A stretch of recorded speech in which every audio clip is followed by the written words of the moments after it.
You're listening to the Pillaging Podcast, companion podcast to PillagingJustForFun.com, the only Raider fan site made by Raider fans for Raider fans. Tune in every week whenever podcasts are found. Call in and leave a message to be played on air at 408-909-PJFF. This episode brought to you by Creative Media Design Studio. Check them out at CreativeMediaMonterey.com.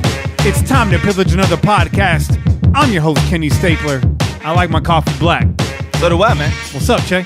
I take a little sugar sometimes. A little sugar? Yeah, a little sugar. A little brown sugar? A little brown sugar. I want some brown sugar. You know what I mean? Get that D'Angelo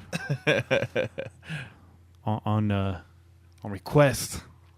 Welcome, everybody. Getting the show started here. Those of you tuning in on YouTube, a little bit of a rough start. Both Che and I are in bounce back mode right now. You bouncing back from yesterday. What happened yesterday? Well, a good friend of mine was celebrating a birthday. Had a little barbecue thing at his mom's house. Mom hooked it up with some delicious food, by the way. But yeah, man, there wasn't a whole lot of guests, I guess you could say. So there was more beers and alcohol for us to drink, which probably wasn't a good thing. Yeah. Yeah, so and it was hot. It was hot, so we ran through them probably a little faster than we should have. Yeah, we weren't thinking things through too clearly. That's right. Yeah, so bounce back recovery. You're at about 80% right now. Yeah, about 75. About 75. He's about 75. All right, you about 75, 80. Maybe I could get to 80 before the break. Yeah, hopefully that coffee helps. Che's running at about 75% of 67% right now. But we're going to get through this thing regardless. I was watching some World Cup. Oh, yeah. Yeah. Oh, yeah, man. Mexico. Yeah. Mexico. I'm rooting for Mexico this year. USA's not in it, so I always root for Mexico. I always root for Germany. Those are my teams. Man, there's been some really good games. I mean, not put aside the Mexico wins, obviously. I'm going for Mexico, but yeah. Colombia's game today was, man, they were killing it. Yeah, they were killing it. That was a good one. Argentina, man, they dropped their game, man. That was unexpected. They got blown out too, 3-0. Yeah. So there's been a lot of like crazy stuff going on, like a lot of unexpected things happening in the World Cup. It's interesting. It's cool, man. And there was that draw earlier. Was that that was Argentina too. They had a draw their first game. Yeah. Not with Japan. That was Portland. Portugal. Portland. The Portlandia. Again, I'm on 75%, Phil. Yeah. All right. No, Portugal. They tied up. No, that was Portugal and Spain. My bad. Okay. Man, I'm all mixed up. Yeah, let's move on. I'm all mixed up, man. I just want to remind you guys that we are on the Out of Pocket Sports Network. This is an Out of Pocket Sports Network production, so don't get out of pocket, all right? Let's try to stay cool. They just launched their website, outofsportsnetwork.com, I believe that is, or outofpocketsportsnetwork.com. Something like that. You can check them out on Twitter. Also on that network is Just Win Ladies. Yes, it is. Our sister podcast. I just laid down a smooth interlude for them. There you go. So check out their next show. It should drop tomorrow or today. If you're listening on Monday, it's already out. Let's be honest. If you're hearing this show, that show's out. So check it out for their Silver and Black Throwback segment. I believe they had Andrea Villipiano on this week. Nice. So that'd be a cool interview. Yeah. I like it. And they're working on a very special guest. I'm not going to jinx that, but there's definitely a show to follow. They're going to have some good guests, some female voices of Raider Nation on there. Nice. Some big voices as guests coming on, too. And I'm sure they're not going to limit it to just females. Let's be honest. I was the first one on there. There you go. I'm far for female. Okay. Far from female. Yeah, but so that's a good show. Check them out. Make sure you follow us on Twitter at Pillage Just for Fun. That's at Pillage Just the number 4 Fun. We're on Instagram as well, the Pillaging Podcast, and YouTube.com/the Pillaging Podcast. Make sure you subscribe, hit that bell, get notified when we go live. If you prefer to listen on YouTube, it'll notify you too when the new episode's out. If you're watching on YouTube or you're watching this back on YouTube, this is a raw, live, uncut view of the podcast, meaning there are long segments of pretty much just music, maybe some chatter. Yeah. We don't edit out the breaks or anything like that. Nope. So it's kind of a different look. I've been told it's a good experience. It's a different experience. Right. You can do both. You can. But you can do both. Other than that, we're wherever podcasts are found, including the official Pillaging Just for Fun PJ4F app, available on iTunes and Android. Just go to your app store, search PJ, the number 4F.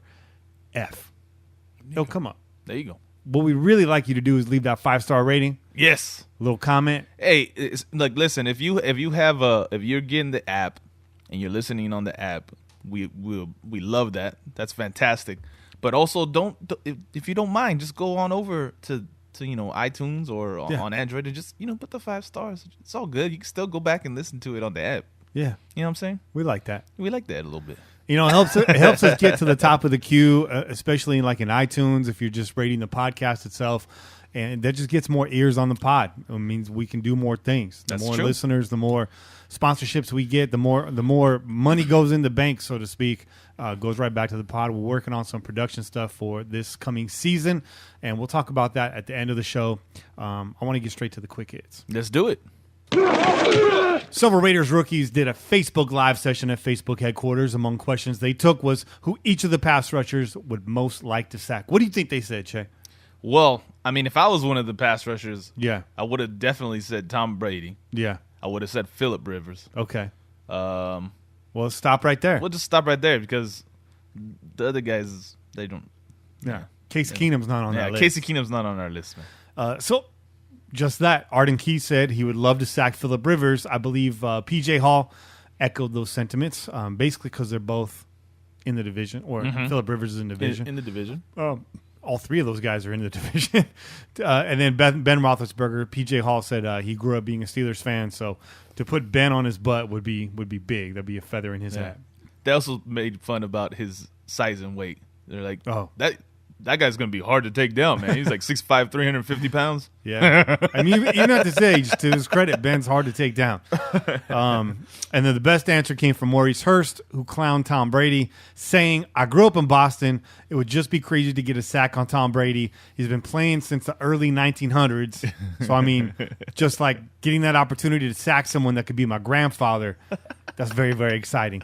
But also, if he ever did get a sack on Brady, he thinks his mom would be mad because obviously mom's a Patriots fan. Right. She's gonna change her color soon. Yeah, she'll switch that up. Mom will come around. Gene Steratore gave his resignation. Yeah. On an index card this week. Yeah. So Skeletor no longer in the NFL. Get the fuck out of here, Gene. We're done. You know what sucks is one of these guys falls, another one rises in his place. This is true, man. So don't be surprised when some other bullshit happens on the field. Yeah, don't be surprised. Don't be shocked. That's what I tell all Raider fans, especially younger Raider fans that complain about the refs. Look, some of our best seasons, we led the league in penalties. In 2016, we led the league in penalties. The offense was great that season. Yeah. It happened during Gruden's tenure as well. Yep. Real Raider teams, they just play through that. And it's just an opportunity to gain more yards. That's all I got to say. This is true. You just got to play through adversity. Expect it. They're going to throw it at you. Just play through it. Don't complain about it. Don't let the refs decide the game. Just play through it. Unpopular opinion. We could have won the Tuck Bowl. Yeah. Could have won that game. Yep. Still could have won that game. We still could have won that game. So, just saying. Marquette King decided it'd be a good idea to try to troll the Raiders facility. Some of you guys probably... If you want to call that trolling, I don't really understand how that's trolling. No. Yeah. Nobody was there to see it. Yeah. Like, how are you trolling? Like, yeah. Everyone's on vacation. I look at my feed, and you got KO, like, traveling the world, and, like you said, the young bucks are over here at Facebook. Like, no one's at the facility, man. So, like, what are you doing? Like, yeah. Yeah, King, you're Denver Bronco, but how you still living in Oakland, bro? Right. Why are you still running through Alameda? Get out of the neighborhood. You played yourself, man. You played yourself. The only people that enjoyed that were the Bronco fans following you on Instagram, and by the time the rest of us saw it, we're just laughing because you look like a damn fool now. Yeah. The shit was funny when we can get behind you. We can't do that no more, so you're just a damn clown. Yeah. So Bruce Irvin fired back. Yeah. And what he said was he really wants that ass whooping, don't he? Yeah, apparently, Bruce, he does. Straight to the point, man. Straight to the point. You really want that ass whooping, don't you? So, King, just run your ass over to Denver. Stay there. Stay there. Yeah, go do your little laps around the metro area of Denver. Go do that. The reality is he really wanted to get in the facility. He's like, I miss these guys. He thought he was a Raider for life. He thought. Once a Raider, not always a Raider. Depends on how you act. If you ain't acting like a Raider, we're through with you. Yep. Turns out the Martavis heat was just clickbait. That's according to your boy. Your boy, Vic Tafer. Yeah. Vic Tafer says, as of Wednesday, Bryant had not been notified by the league of anything. I am told that he did not fail a drug test or miss a test for that matter. Neither Bryant or McKenzie or Gruden or the NFL will comment on the report, and they shouldn't. Again, it didn't say anything. I'm told there was a similar story a couple of months ago. He doesn't know who the reporter was that was killed because it turned out that there was a complication that was cleared up when Bryant visited the NFL offices. Man. So all you guys that jumped off a cliff last week, I hope you had a safety line or something, so you could bounce right back. Maybe a bungee cord. That includes one of our own. Yeah. Everybody was jumping off the cliff, man. Like, damn it, we shouldn't have done this, that, the other. Yeah, come on now. We're all right, man. No news is good news, like Kenny said last week, right? So just shut the hell up about it. Let it go away. Yeah. That's it. Looks like we might be having still some technical difficulties over there on YouTube. I don't know what that's all about. But yeah, so the thing is with the media, they're always going to try to reach, right? Yep. And it's not surprising. It's that time of the year. Everybody's gunning for stories right now. Us included. Yeah. We're fishing, but we're not making them up. We're not making them up. I said I said some stuff last week about Mac. And, nobody commented on that either. So according to Vic's logic, might be true. But I'm not making these things up. But with those of you out there in media land, don't stretch too hard for these stories, especially when you're messing with the guy's future. I mean, definitely. Mac's going to be a Raider. And when and if he's not a Raider, he's still going to get paid. Mac's career is not in question. So, if you want to make a stretch there, if you want to spin something there, I advise you not to do it. But when you're talking about somebody's actual career and life hanging in the balance, that's not cool. Yeah. Especially when we're talking about substance abuse and stuff like that. So, and especially when it's somebody that's trying to get their life straight, man. So exactly. You got to be supportive of these people, not putting them down every 5 minutes. Yeah.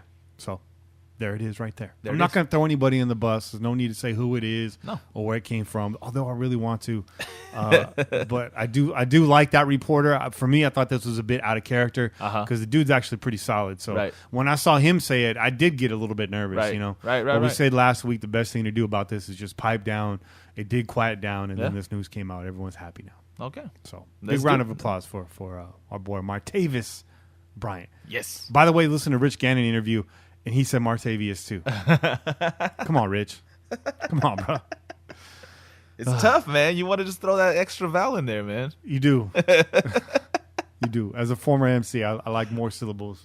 But I'm not going to go there. SI, Sports Illustrated, had a great piece on Paul Guenther this week. In it, they talk about him and Gruden being neighbors that carpool to the facility every single morning. And they had a general breakdown of Guenther's defensive scheme, which includes 14 different D-line fronts, 14 stunts and twists, 15 coverages, 20 blitzes out of a 4-down front, 26 blitzes out of a double A-gap front, and 19 blitzes out of odd fronts. It's a lot of fronts, man. That is a lot of fronts. That's a lot of fronts, man. I'll tell you what. That's a lot of looks. That's I like it. I think we had 5 blitzes out of one front last year. I don't even think we had a front last year. In fact, I think we were just fronting. We were just fronting. That's exactly what was going on last year, man. We were just fronting, man. Yeah, fronting and stunting. But we're really going to stunt on him this year. It looks like Guenther. And read that whole piece because it really talks about the installation of the defensive scheme. And when you're dealing with a guy like Guenther, definitely not a vanilla scheme. A lot of layers to this onion. It's interesting how it gets installed from the very beginning, from the voluntary OTAs all the way to these mini camps, and then going forward what their plan is. So pretty cool. Yeah. And then just kind of piggyback on this, they did release a schedule for training camp. I don't have the dates right in front of me. Basically, they're gonna go sort of in steps. The first round is going to be just rookies, and then eventually they'll get the vets come in, and then they'll have their full team drills after that. So it's like I think week by week by week. Yeah. And kind of step it up. I like it, man. Yes. I like it. they have a plan, man, and that's what matters, man. Yeah. Because we're hearing that they have everything like this is how it's gonna go, boom, boom, boom, boom, boom, and then that means that what they expect from all those practices, the way they got everything established, is success on the field, man, and victories. Yeah. Not like Jack Del Rio, man. Just, we'll see how it goes. Hey, show up. We're gonna run some drills. Looks pretty do some good, stuff guys. like that. Hey, you guys are doing great out here. Not too bad. It's pretty nice. I like the energy. I like what you did there. Wish I would have thought of that. Number 82. Number 83. Sorry. That was good. I want to see more of that whenever you get a chance. Right? No rush.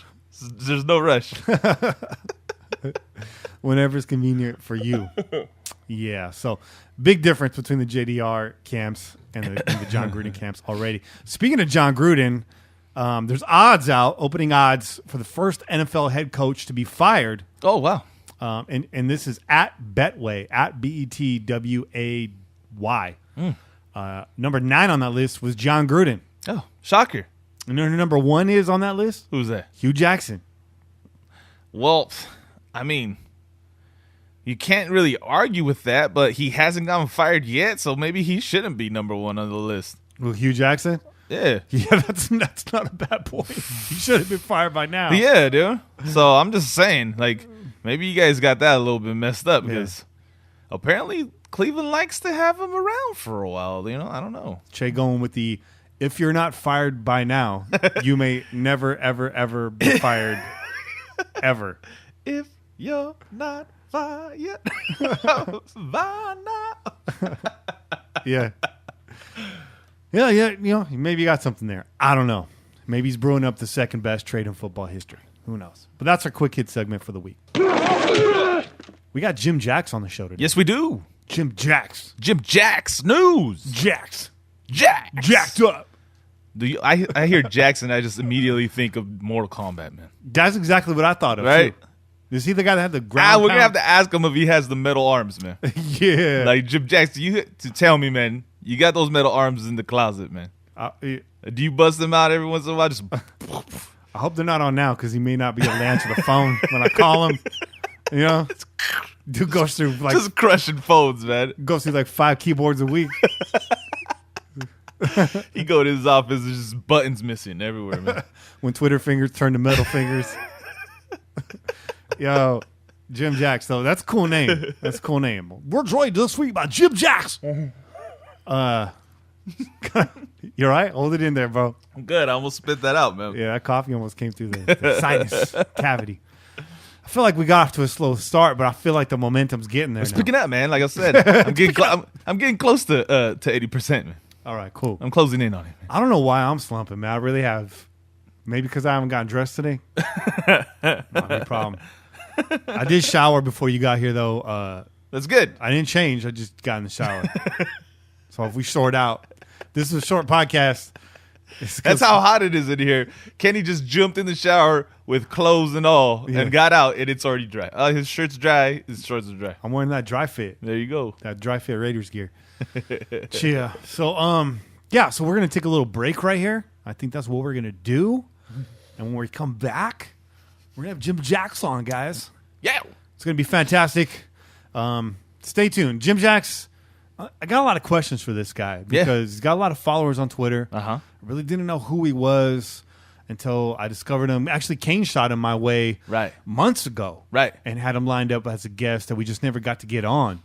And then he joined the Raider Ramble. There you go. Part of our focus on the Ramble. Ramble Spotlight right now. There you go. And so now he's a guest. So I've been meaning to ask him a lot of questions. He's great at interacting. Let's pick him up here. Let's see if I can find him. Yeah, here he is right here. Follow him on Twitter. Really early plug. Follow him on Twitter at Jim Jacks Media. Dude's got 45,000 followers on Twitter. He's doing something right. Yeah, he is. Yeah, he is. Yeah, I got to ask him about this lab coat and his avatar. Got a lot of questions for Jim. I saw that when I saw his avatar, I thought of the Q-Tip album, man.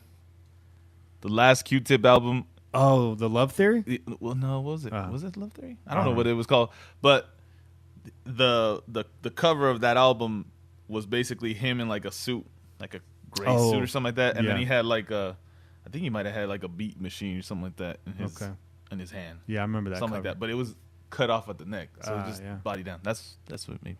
Yeah, maybe he's in the lab cooking up beats. Maybe, man. That's why he's got that lab coat. I do know he's a former DJ. Oh, so we'll pick at that a little bit. He's literally the cut chemist. Yes, there you go. Absolutely. But all right, so we'll take a short break on the other side. Jim Jacks for you guys. Yeah. Chill.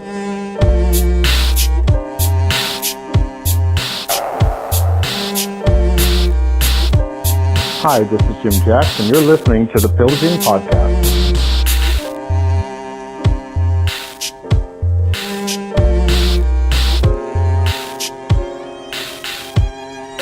All right, and we're back. Joining us is Jim Jacks from Jim Jacks Sports Media. Jim, how you doing this evening?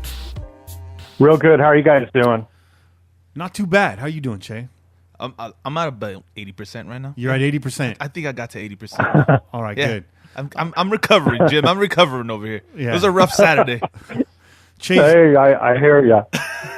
We had heat into the hundreds yesterday down here in the South Bay, and Che decided to throw beer on it. And just that always works well. Not always, but it works well at the time. Right, exactly. 79% of the time, it works every time. That's right. So, Jim, why don't you tell our listeners a little bit about yourself and how they can find you on the interweb?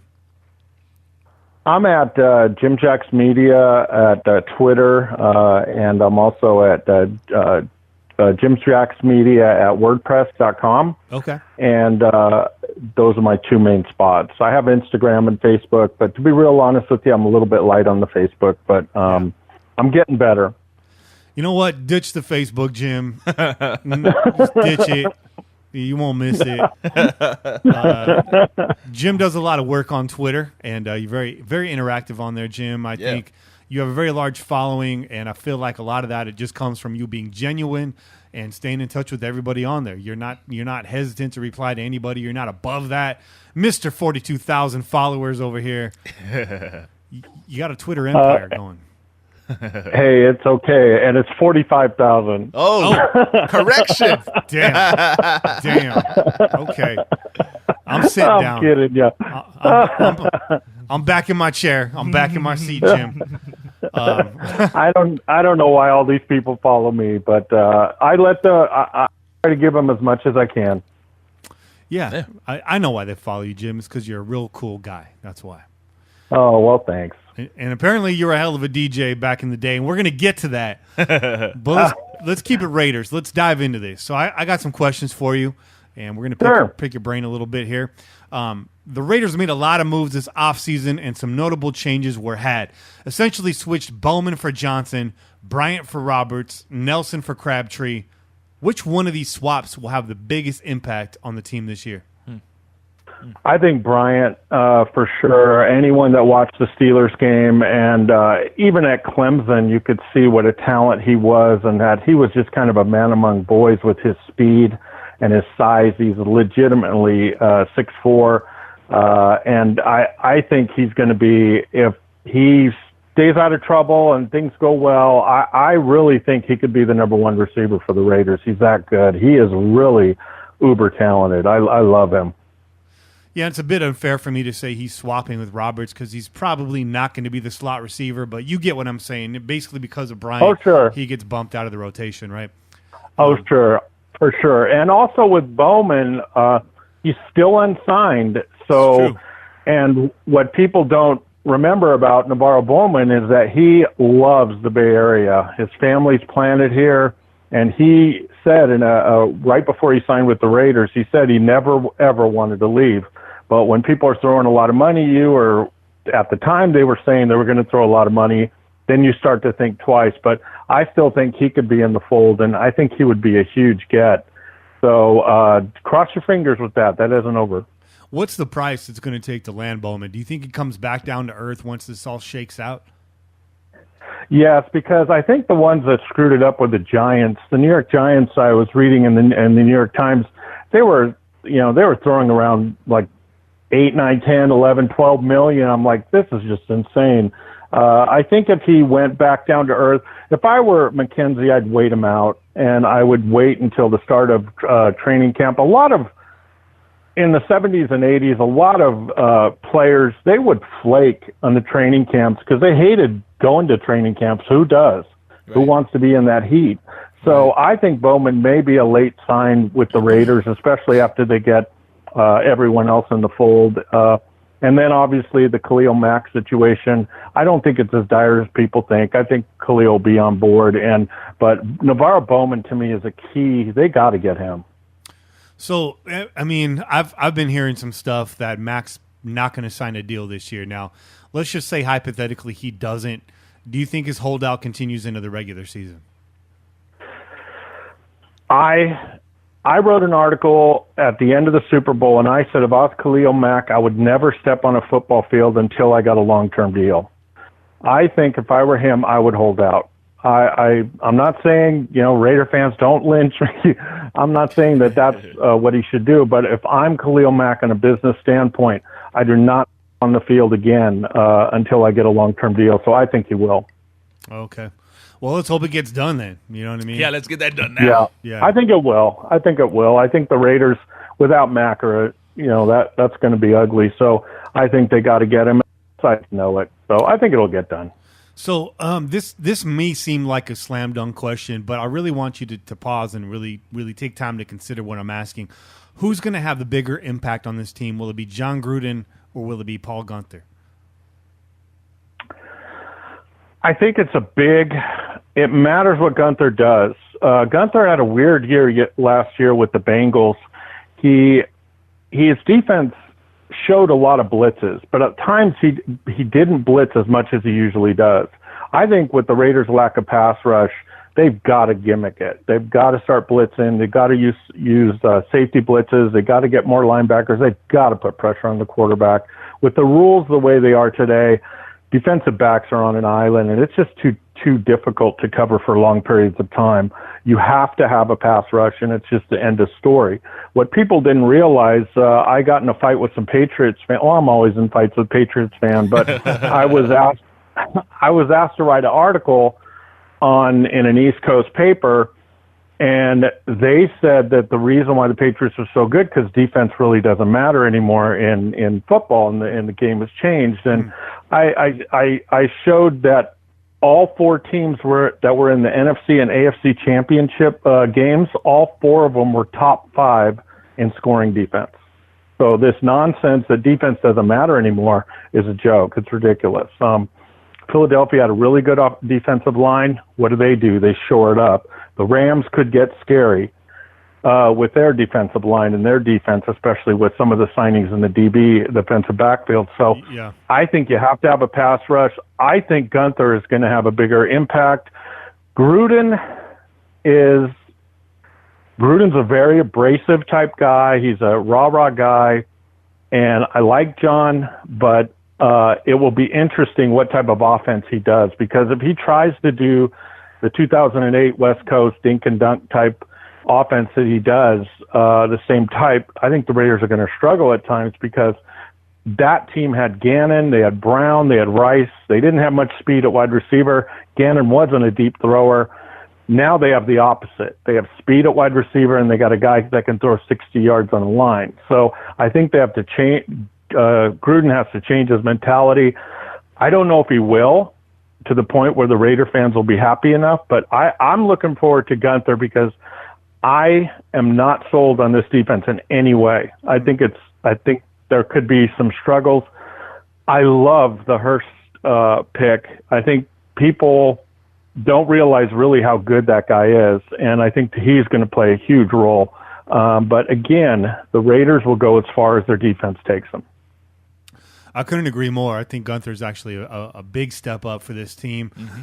I think there's weapons on this offense that no matter the coordinator, you're going to score some points. I should actually qualify that. No matter the coordinator, aside from Todd Downing, should be scoring some points.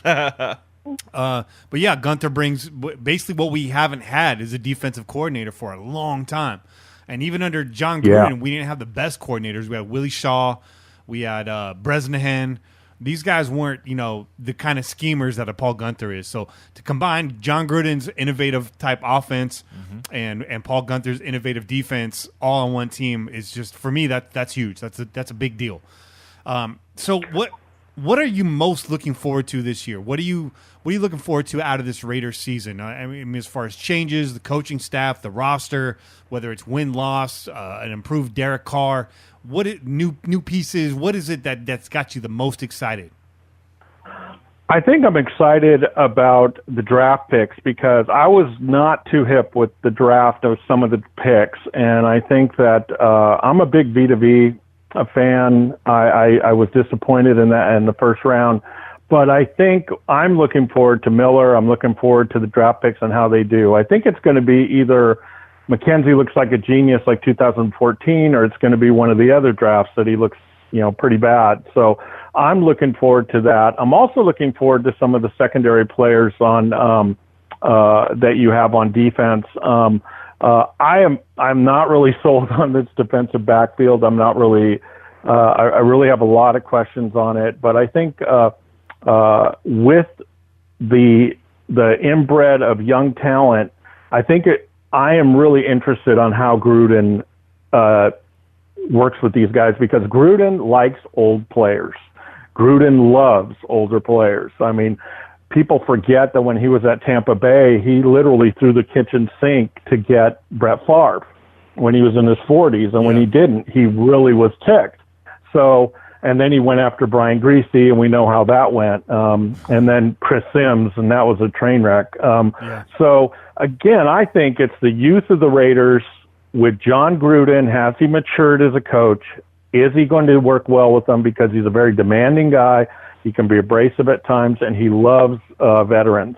So I think that it's going to be interesting to see how he melds with them. I think he'll adapt, and he'll do pretty good.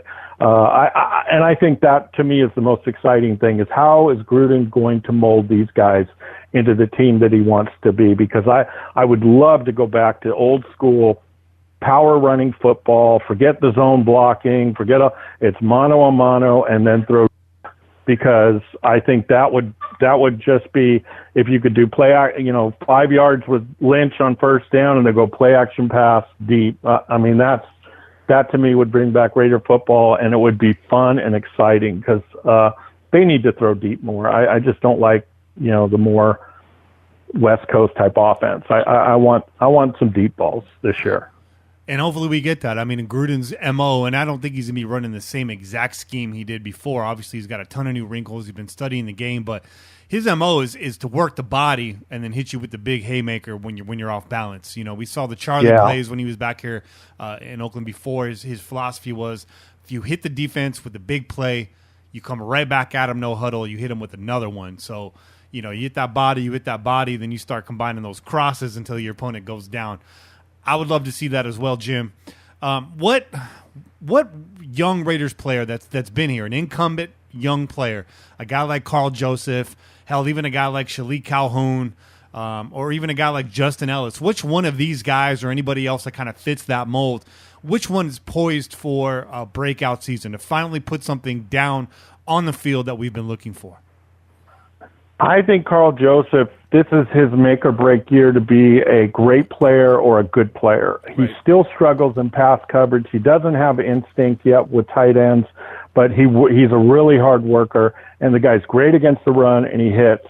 So I'm really looking forward to him just stepping up this year and being the captain of that defense and really taking hold of it better than he has in the past. I think he now feels comfortable. He's the man back there. And I think Carl Joseph's really going to step up. I loved him at West Virginia, even though they didn't have the greatest defense. I think Obi, I hated that pick.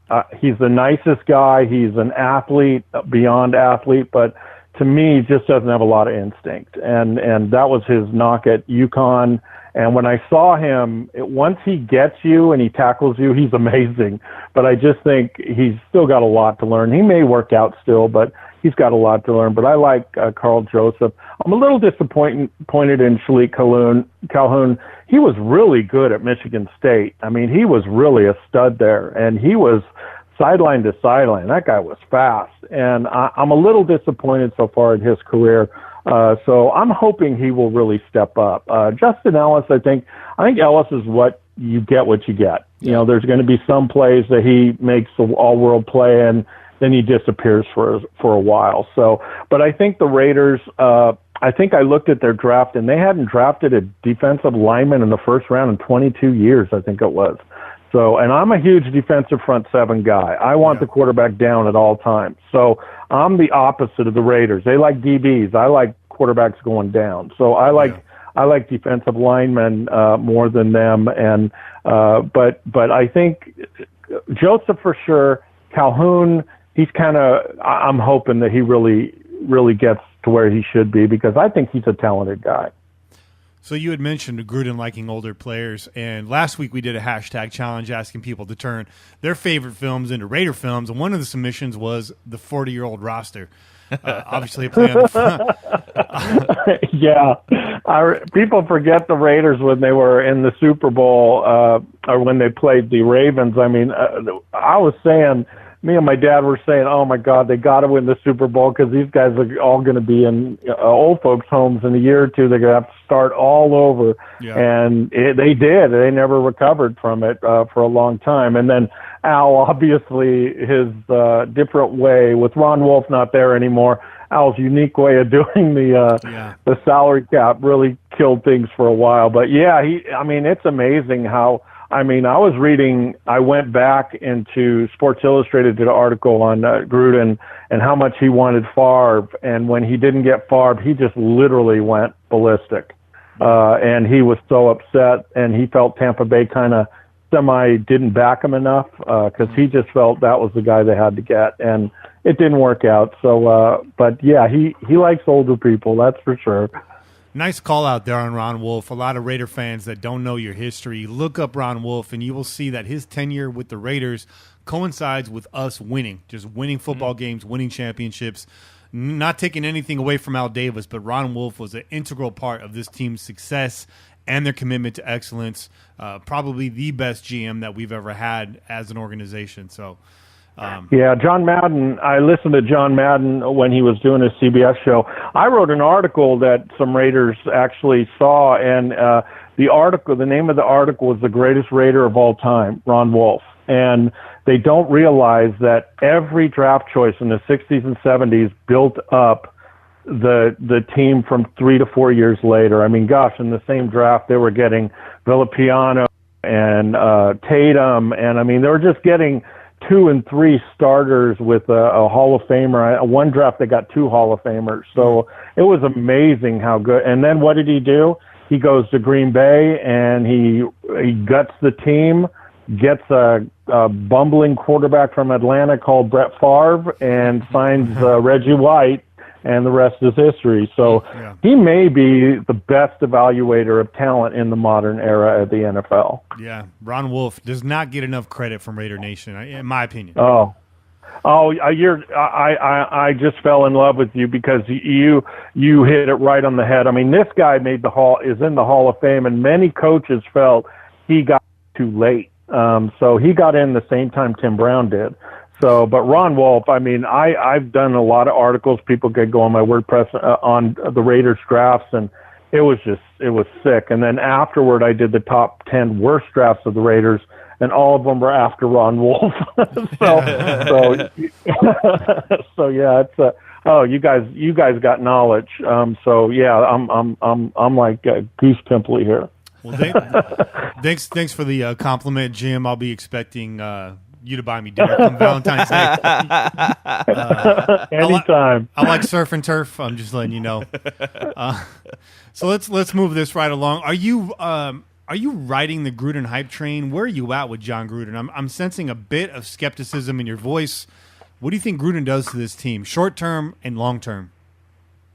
Short term, I think he energizes it. He gives confidence. The fan base gets excited about it, and I think it will do well. I think the Raiders have the I've read two different, ESPN had a thing where the Raiders, they said the Raiders have the second easiest strength of schedule in the NFL next year and the easiest in the AFC West. That's something that most prognosticators don't take into account as much. When the Raiders were 12-4 a couple of years ago, they had the second easiest schedule in the NFL. Last year, the Raiders had the third hardest. Yeah. Mm-hmm. And I don't think it's coincidence. So I look for a big year from the Raiders this year. I think for a 1 to 2 year thing, Gruden is nails. I think they have to keep him away from player personnel moves for the most part. I think he can help, but he can't run anything, because I did an article for Tampa Bay, and I don't think they'll ever ask me back again. But I did an article for the Buccaneers site, and I showed how poorly they draft and how poorly Gruden drafted and the bad signings that they had, and didn't go over well with Buck fans. But oh well, you know. But the thing is, I think long term, I don't know if he's got that personality for long term. I love Gruden. I mean, I even got a Chucky doll in the next room. So, I think short term for 2 or 3 years, he's going to light it up. I think he's going to be a fantastic. I think he's going to bring energy, a new flavor to the offense. I think Gunther's going to do well on the defensive end. I predict and I've been really on for last year.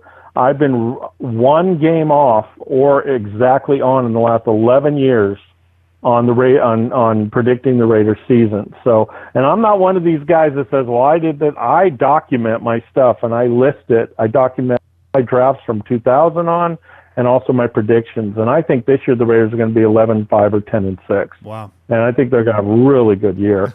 So I like Gruden being long-winded. Gruden, short-term, A+.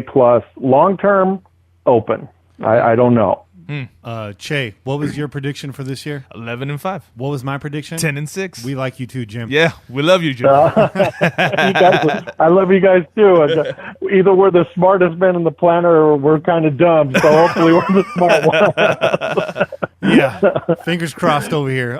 The thing is with this draft, and what kind of gave me some hope, because I share your reservations about John Gruden's personnel evaluation, is that there seemed to be a good mix in the war room. It seemed to be a lot of different influence, both from John with the offensive tackles, with Tom Cable, with the defensive coordinator Paul Gunther in there, and also Reggie McKenzie. It seemed like everybody had a shot, everybody had a board, and it sort of came together to where our draft this year, you can see everybody's fingerprints all over it. So that gives me some hope if they can manage to keep Reggie McKenzie in the building and coexisting with John Gruden, and he continues to let his coordinators have a voice. Assuming they nail this draft, that should be fine. And if they don't, they might blow the whole thing up. But I like kind of where it's going right now, because it doesn't seem like it's top down, starting with the head coach. It seems like it's all hands on deck right now. So that's a good sign. I agree with you there, but I don't agree with the types of drafts. To me, I like what the 49ers are doing. I like what the Rams are doing. I like what Philly's doing. I'm all about the front seven. I feel if you have a great pass rush, you can plug and play a little bit. I'd rather have a great DL than a great DB. The rules have changed so much that there's no way you're going to cover a guy 4 or 5 seconds anymore. Those days are over. It's true. So you have to have a pass rush. And I think with all the people and defensive tackle, a pass rushing defensive tackle is so rare. Where in the 70s, everyone had one. And now they're rare. And you have Aaron Donald, he's the king, and Sue, and you have these people that are so valuable, and they're making quarterback money because there's just not enough of them. So I think that, and also what I didn't like about the Colton Miller draft pick is that next year I have 5 tackles going in the first round, and they're studs. And so I thought, and what's his name? A few of the ESPN panels said the same thing. This is one of the weakest tackle drafts in a long time, offensive tackle drafts for a long time. So what I would have done is I would have taken Miller, and then what I would have done is gone away from Parker. I would have gone away from Parker. I didn't like the Parker pick either. Gosh, I'm bad on names. The Oklahoma, and I'm an Oklahoma Sooner fan. The Oklahoma tackle did horrible at the combines in the strength conditioning. He was considered a top 15 pick, right? And then he did terrible. So he became a third or fourth rounder. I think a third rounder. He's the guy I would have picked over Parker because that guy was the best tackle last year in college football. He was amazing, but he stunk at the combines. I'm not a huge fan of the combines. I think it's kind of like looking at a pretty girl. You look at her every day for a year, all of a sudden she's not that pretty. She's kind of a big butt or whatever. I mean, you just you. Some people like that, Jim. Some people like that. I'm a booty guy, so I hope none of my relatives are listening. But yeah, it's. I think that's the only thing. I'm totally with you. This is the first draft. I feel. I was wondering how Gruden would react to McKenzie because I like McKenzie, but I'm honest, McKenzie's drafts have stunk at times. He's made some really bad picks. And the 2014 draft was amazing. But other than that, he struggled. And so, but I like the way Gruden came in. He was humble. I think Gruden has grown up and matured. He's not as abrasive as he was at Tampa Bay.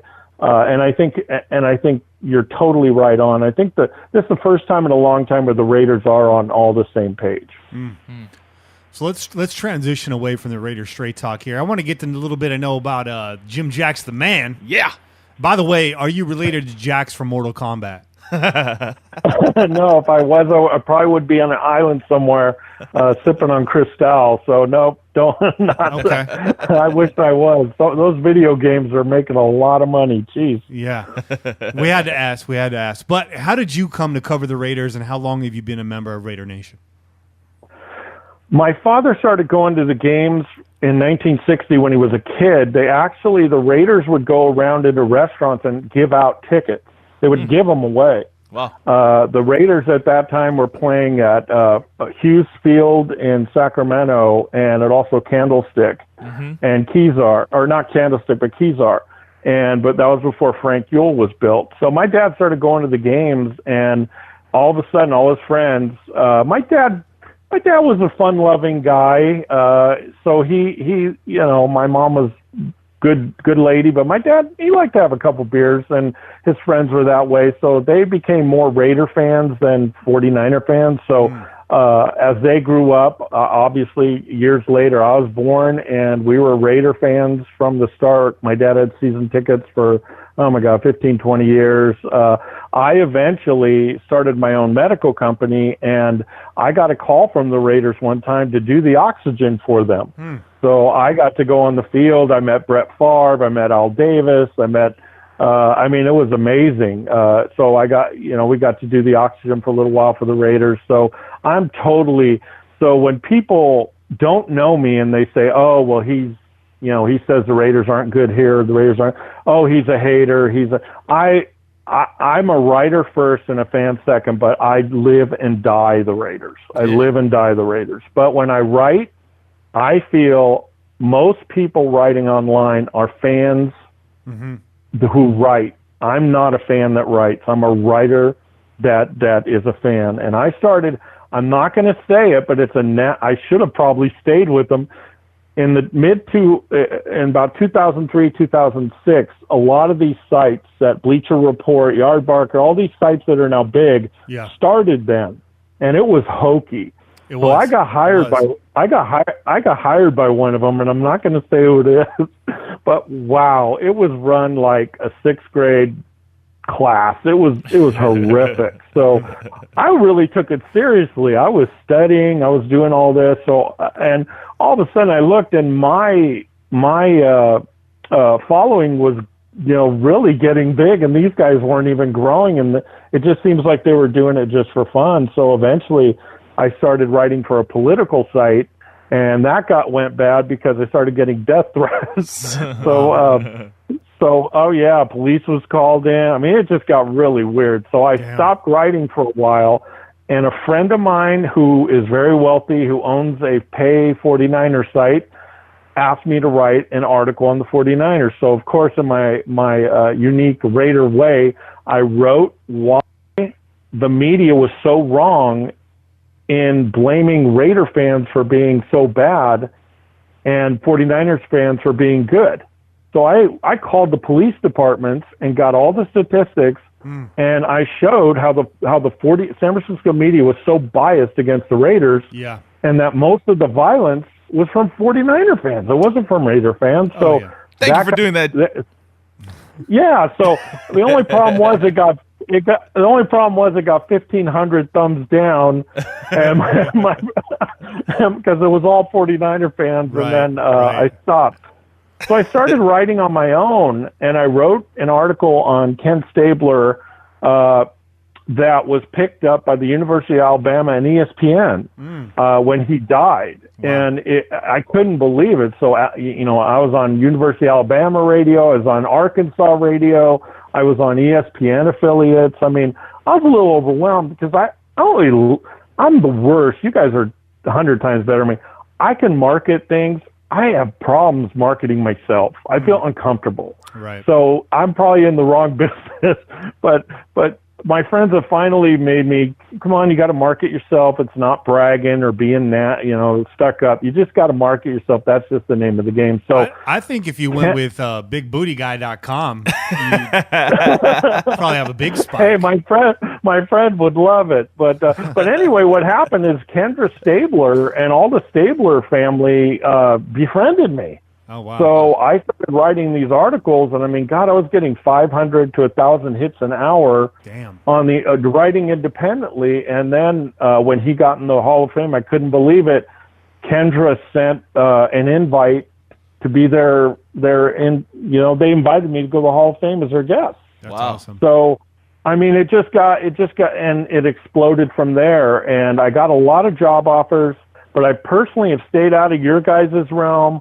I've stayed out of websites and Raider fan sites, so a lot of the writers online, they don't know me that well, but the fans do. And so I've stayed out of. There's so much ego and there's petty stuff, and I'm a live and let live guy. I love when people do well, and I really get off when people do well. And I think that's what kind of resonates with people, because I have fans from every team in the NFL. I have fans. I think 64 countries have read my articles. Damn. So you get these people, and I'm just a nobody. I'm just an independent guy. So I think what happens is if you're really good, you try to be a good person, try to be kind, you try to help out other people. People realize you're not an arrogant jerk. You don't think you're all that. And because I got so much to learn. But I really love like your guys' show and other people's where, when you guys do well, it really makes me happy because I love when good content is out there. And I love when because there's a lot of sites, I'm not going to name anybody, it's just fans rah-rahing. Raider, I got in trouble. I did a podcast, I'm not going to say the team, I did it this morning, and this team sucks. And they literally have these guys in the Super Bowl. And I said they were going to be 4-12 if things go well, 5-11, and I would have thought I killed their puppies, But I just, I'm just not into all this. If the Raiders are no good, which I said for years they weren't, I said it. If the Raiders were good, like a couple of years ago, I said it. And I think people know to trust me. And I've gotten a lot of job offers, but I'm gonna slowly get into it. I do a lot of podcasts. I get asked all the time to do podcasts, and that's fun and stuff. I like meeting new people, but I don't know. I think everyone says you should try to get to the next level and all that, and so I think I will. Well, we got your back. Just a couple things. A lot of those people that are hating on you for criticizing the Raiders are the first ones to jump off a damn cliff when we drop a division game. For sure. Number one. Number two, I want to welcome you to the Raider Ramble family. I'm looking forward to see what you have to offer the Raider Ramble family. I think it's going to be tremendous. And number three, Che and I have a lot of homework to do because I did not realize that you have been writing for that long. Yeah. I have checked out your website, but it's time for me to start digging for some of those historical pieces, especially the one on Stabler. So I'm telling you, I think you guys, I'm going to start sending you some of my more interesting links. I think the both of you will love some of the things I got. Like another one that went viral, almost, it went bacterial, as I call it. It didn't go viral, but I did one. I did one on Ken Stabler, and what I literally went into, I mean, my thing is I literally will research anything. I love research, and I think my readers deserve all the information. So I was scared Kendra and all the Stablers were going to be angry at me, but I said, I'm going to tell the truth. So I wrote an article, and it was about why Ken Stabler wasn't in the Hall of Fame. And it talked about, I went into microfiche, into newspapers. I called up sheriffs that worked there that were retired. And, I mean, the FBI was involved. There was gamblers. There was possible, what do they call it? Possible mafia tie. I mean, it got really deep. And I just was shocked. So I wrote that article. And people couldn't. I was on every show, Florida, especially where it was. There were songs made out of the situation with Ken Stabler. Wow. So yeah. I'll have to give it. And Ray, I'm sure, Bob Podecki, who was the guy that accused Stabler of planting cocaine on him. I think Bob Podecki worked with Ray from Raider Ramble. I could swear. I bet you Ray did because he was a Raider beat writer for the Sac Beat. Oh wow. And he works now in Santa Rosa. But I'll have to give you some of my, like Bob, what's his name? The guy that just passed away, sadly, was the Raiders' #1 pick. He was actually a pimp. Huh. And he got caught up in a drug and brothel ring and had to do time. Wow. And he just died at, I think, 54, 55. I want the next article, the first article I'm going to write for the Ramble, and this is just a real teaser, is about the truth about marijuana, the why, kind of like what has happened with how they grow it, what is kind of the myth that it's used for medicinal purposes, and also should it be legal in the NFL. So, I think I've researched it for a long time, and it's fun, and I think people are going to get a kick out of it. That's going to be a provocative piece. Yeah. Really quick, just kind of a sidebar here. One of our viewers over on YouTube who's watching live, Anthony Seitzinger, hopefully I'm saying that right, Anthony, he wanted to know what your thoughts were on Marcel Aitman coming in as a rookie this year. Similar measurables to Martavis Bryant. Does he crack this squad? Does he see time this year? What's his upside going forward? Does Aitman have a future with the Raiders? I think he's going to be a practice squad player. He's a fast player. He's got a lot of talent. But I think the problem is that there's just right now the Raiders don't have room for him. But he's the kind of guy that you stick around, you keep around. I think when you look at 5th and 6th and 7th rounders, you know, a lot of people are very hopeful of these guys making the team, but in reality, they're drafted that way for a reason. The guy's big. I think he's a legit 6'4". He's 220. He's got great measurables. So I like him to be on the practice squad. I don't see him doing that much, but I think it's going to be exciting to see how he does in preseason. And he could have a future. So I like his measurables, and I'm all for him. I don't think he'll make the team, but I think he'll be kind of a down the road type guy. All right, that clears that up. Let's get right back to you, Jim. Now you spent some time. You spent some time as an athletic director, and you turned a losing school around into a champion school. What did that take? What were the key changes that turned the culture around? And do you see any of that happening in Oakland at the moment? Yes, I do. When I went to our school, we had never had a win. In fact, I got asked by one of the kids, "Will you go be our coach of our head varsity basketball team and be the AD?" And I go, "Oh God!" So I went over there, and the guy said, "We have no money, no support, and we've never had a winning season." So me being the martyr, I said, "I'm in." So I go in and I get it. We lost our first game by 80, not 8, 80 points, and they dunked 20 times, I think. But in 4 years, we beat them by 27 points in the playoffs before a Warriors game at the Oracle. So I think the thing is the mentality, the hard work that you do, the mentality, and you have to get people that buy into what you're doing. If they don't buy in and they don't believe in you, then it's not going to work. But I told them, losing is not an option. When we lose, we're not happy losers. We're not, oh gosh, we only won by 5. Nuh-uh.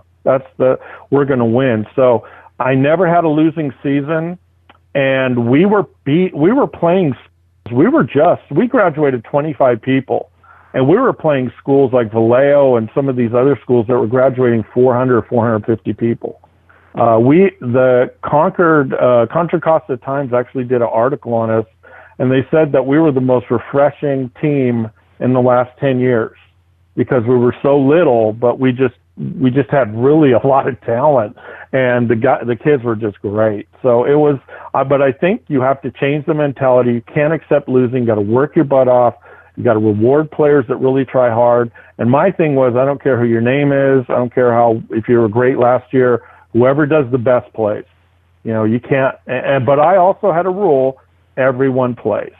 I also had a rule that you had to sign a contract. In fact, that movie at that Berkeley High School teacher, that coach, I did it before he did it. We had to have a contract. You couldn't play if you got a D in a class. You had to have C or above. That's great. And we also had study hall. So we had basketball study hall where they bring their homework, and I'd help them for a half hour before they did it, and I'd have tutors and teachers come in and help. I'm kind of old school. I just love kids. I love people, and I think success is got to be positive, got to be realistic, but you also you got to go for the gold. You got to really reach out more. What's that thing? I forget that saying, but you have to really think you could do it. I was the kind of guy that picked all the fat guys and the bad guys, the crappy players when I was captain, because I thought, well, if I pick all the good players, what good is it? I want to win with the guys that no one believe in.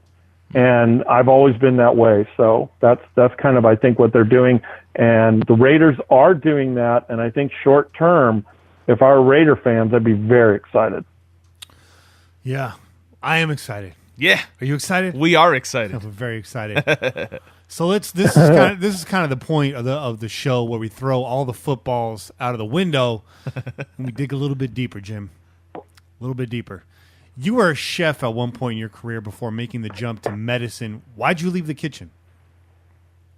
Couldn't take the heat. The problem got to get out of the kitchen. When I was at a country club, I'm not going to say it. There, I mean, you meet a lot of hot women. I could tell you stories off the air that would blow you away. So I was a young guy. We're off the air right now, Jim. Goody. I was dating the valedictorian of our high school.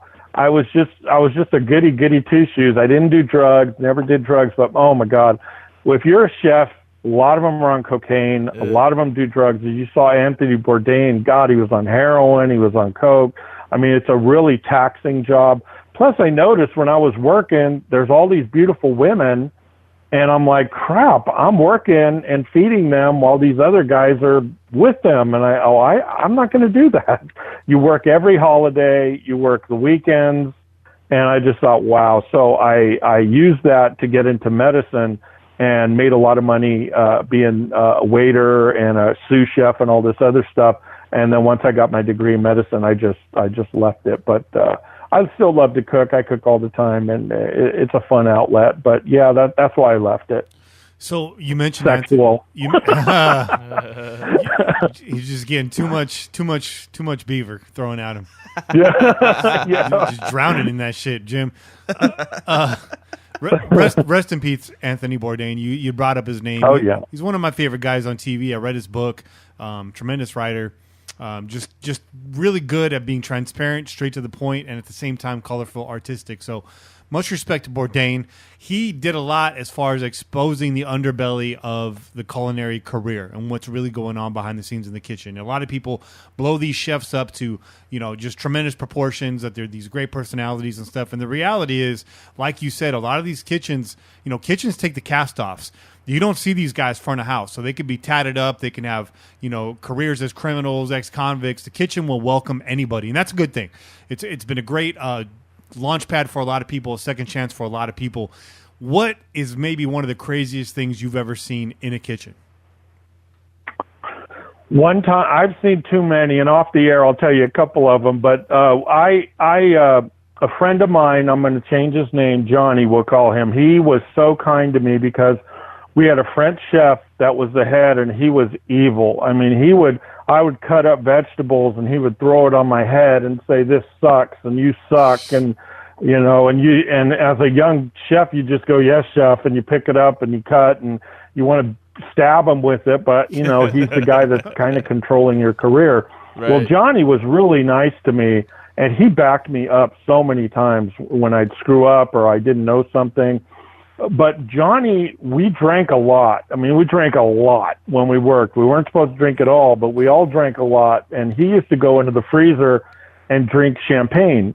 So I would go back there, and I'd go back there every once in a while because the Mary, who was the house person, goes, "God, you guys are always going in the freezer. I don't know."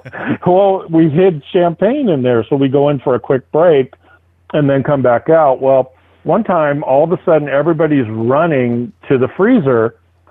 Johnny had a massive heart attack in the freezer while drinking a glass of champagne. Oh, wow. So we didn't see him for like 45 minutes, so he literally just sat in a freezer for 45 minutes, and he just died. Damn. I mean, it was a massive heart attack.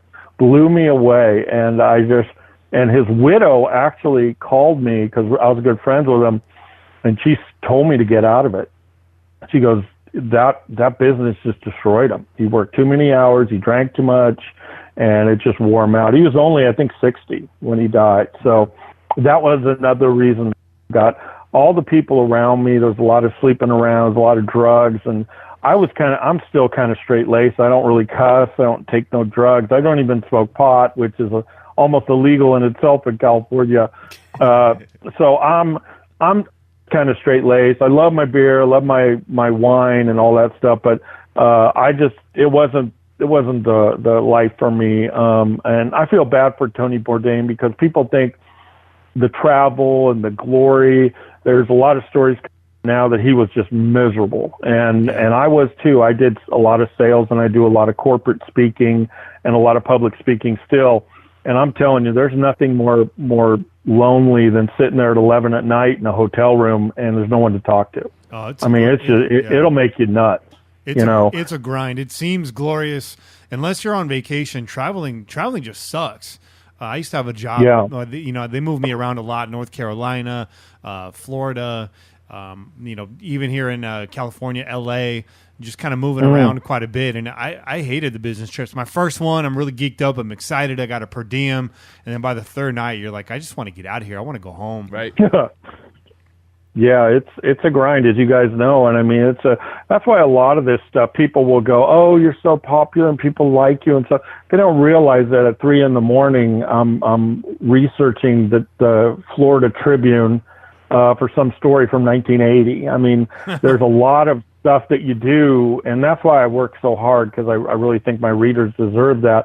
But I really try to research, and it gets kind of lonely. I mean, I remember my ex-girlfriend. Oh my God, she used to hate it. I would watch game film from college football from 8 a.m. to 10. I'd have a TV set up to watch the games live, and I'd do picture-in-picture, and then I would have my computer set up with recorded games and watch game film. I mean, that's how I was into, and I still am so into college football. So, it's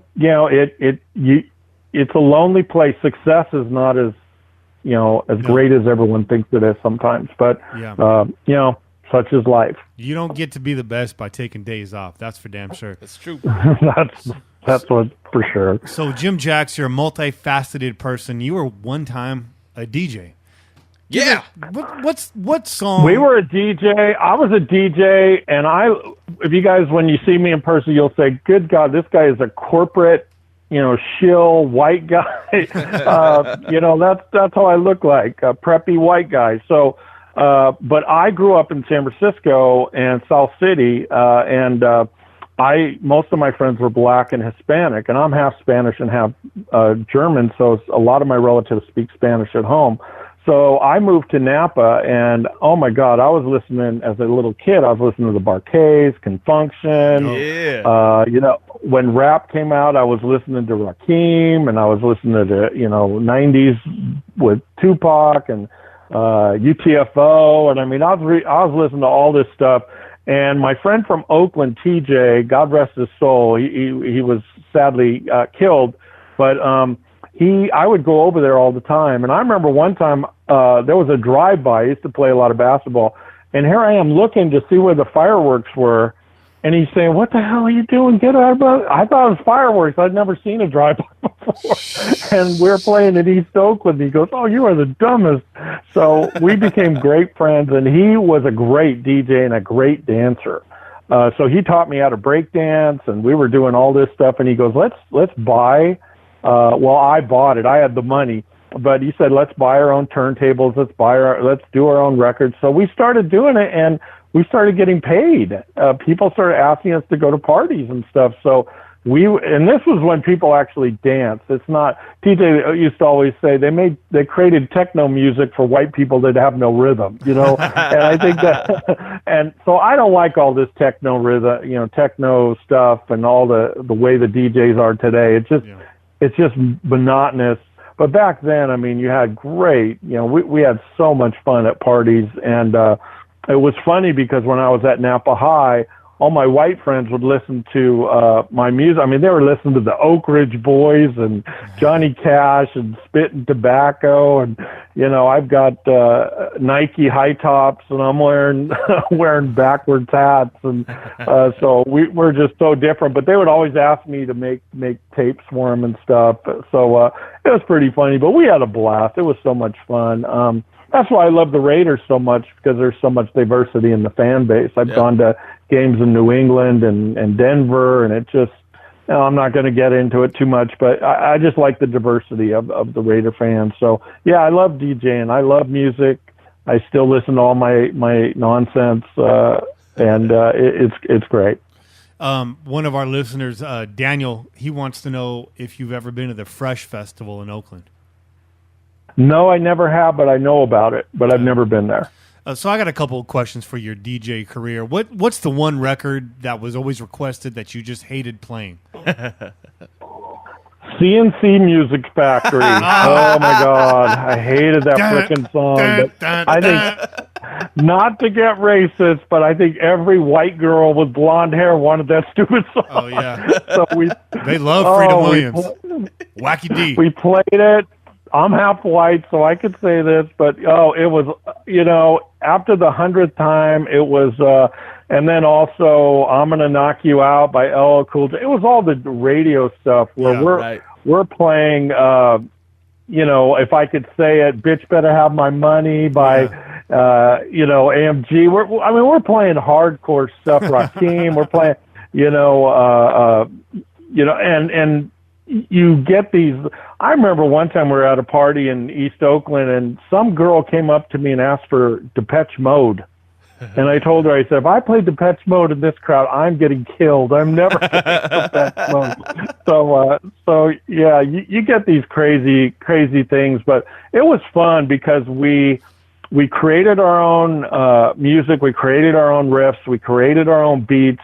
Back then, it was so, when you watch Straight Outta Compton or something, that's how, the equipment was not like it is now. No. We built it ourselves, but it was so much fun. And I got to meet Confunction at one thing. They heard about me, and I wasn't that good. TJ was really good, but we're okay. And then later on in life, one of my friends became good friends with E40. So you get to meet all these people, and it's just so much fun. And that's why I really like, doing all these things, because you really do. I have a lot of celebrities that follow me, and I think they just like that I don't treat them like celebrities. They're just like regular people. So, but I'm telling you, music is a huge passion of mine. I even go back to the 50s, when, with all the, Frankie Lyman, the great Frankie Lyman, and teenagers. You have the history of a lot of this music, and you had a lot of racism too. With I don't think Little Richard gets the credit he deserves, and so I just love history in general. So, but yeah, those were the days. We had some fun times. Oh my God, when I came back to Napa, I think Oh, I thought they were going to kick me out. That was because Napa's 99% white and 1% tanned white people.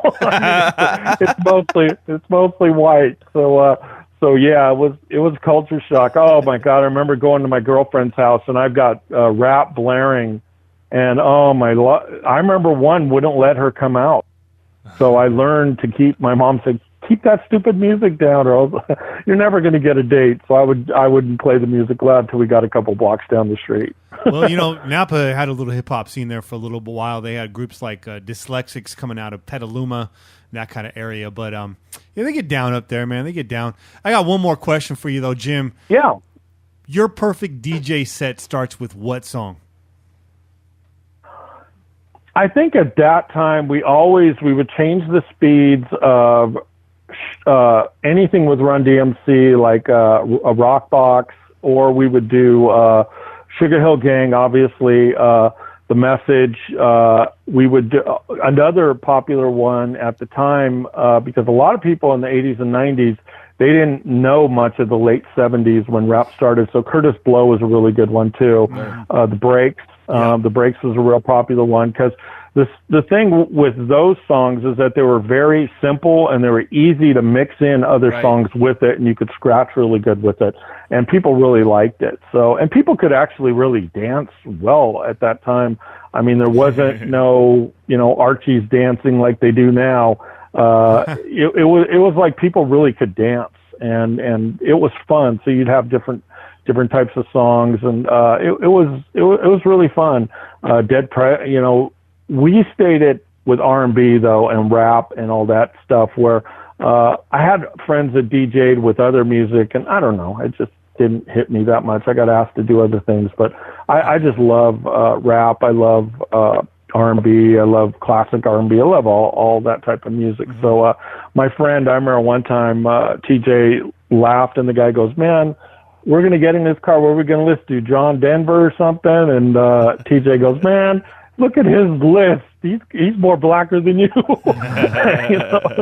So I think that those were the songs that Curtis Blow was a really good one. Another really underrated band that was great for DJing was Houdini.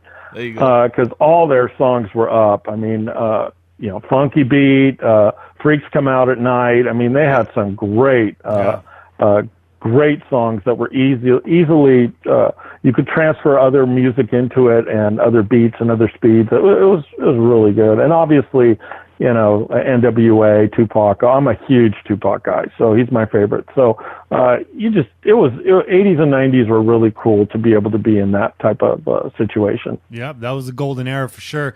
We do talk a lot of food on this show, but I'll get you that. I'll get on that the next time we bring you on. There you go. Sure. It's been a tremendous interview. Make sure you follow Jim Jacks on Twitter at Big Booty Guy.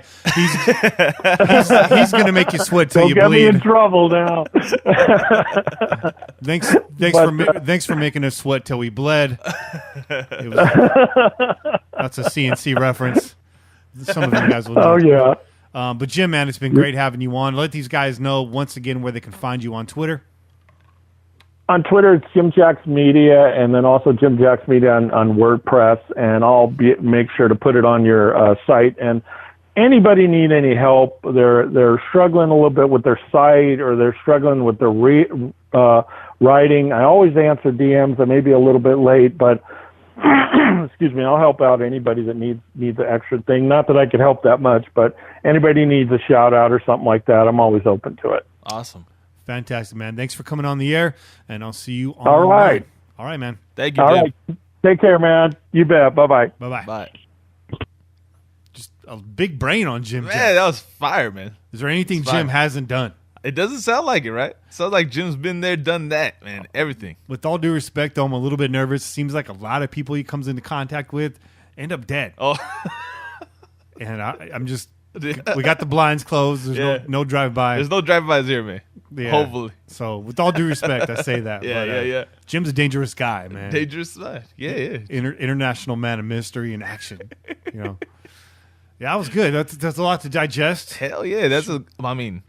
We went everywhere with that. That was good. He went everywhere with that. That's awesome. Should we give our listeners a break and a chance to digest all that? Yeah, let them absorb. All right. All that Jim Jacks info. So if you're watching live right now on YouTube, you're gonna hear some of those callers as we do that. And then for those of you listening back, just take a short break, listen to the phone calls. We'll come back, respond to those. And we'll get Raider Cain on the air. Yeah. Yes, sir. All right. Pillaging Podcast. We out you. Peace.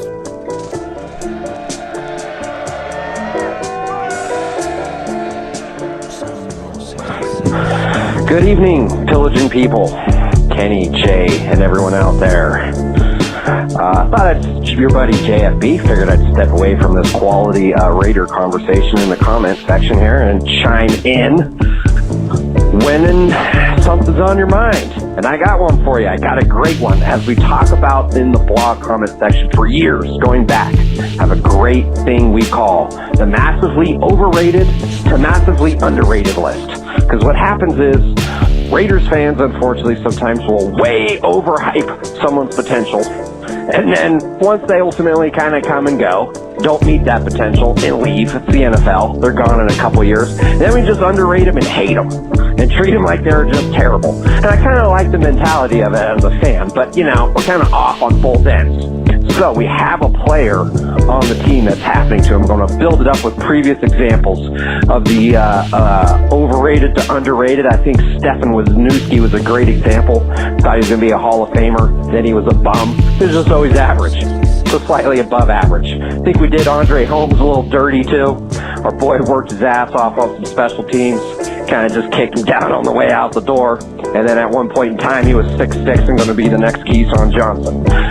One person I probably chimed in a lot on the back end, Jason Campbell, our boy Soup. Massively underrated him. I still talk trash to him to this day. Had a winning record for us. Pretty good quarterback. Probably underrated him. Lamar Houston falls in there, maybe even Nambi. But the real reason I brought all this up is because our boy is getting hated on unnecessarily. And that man is Reggie Lee Nelson, the safety for the Oakland Raiders. Our boy Reggie is okay. He's not that bad. People talking like they're going to die if he's on the roster. He might start week 1. Now, I probably have a problem if he started 16 games, but if we need Reggie to start 3 of the first 4 before these kids can hop to it, that's not the end of the world.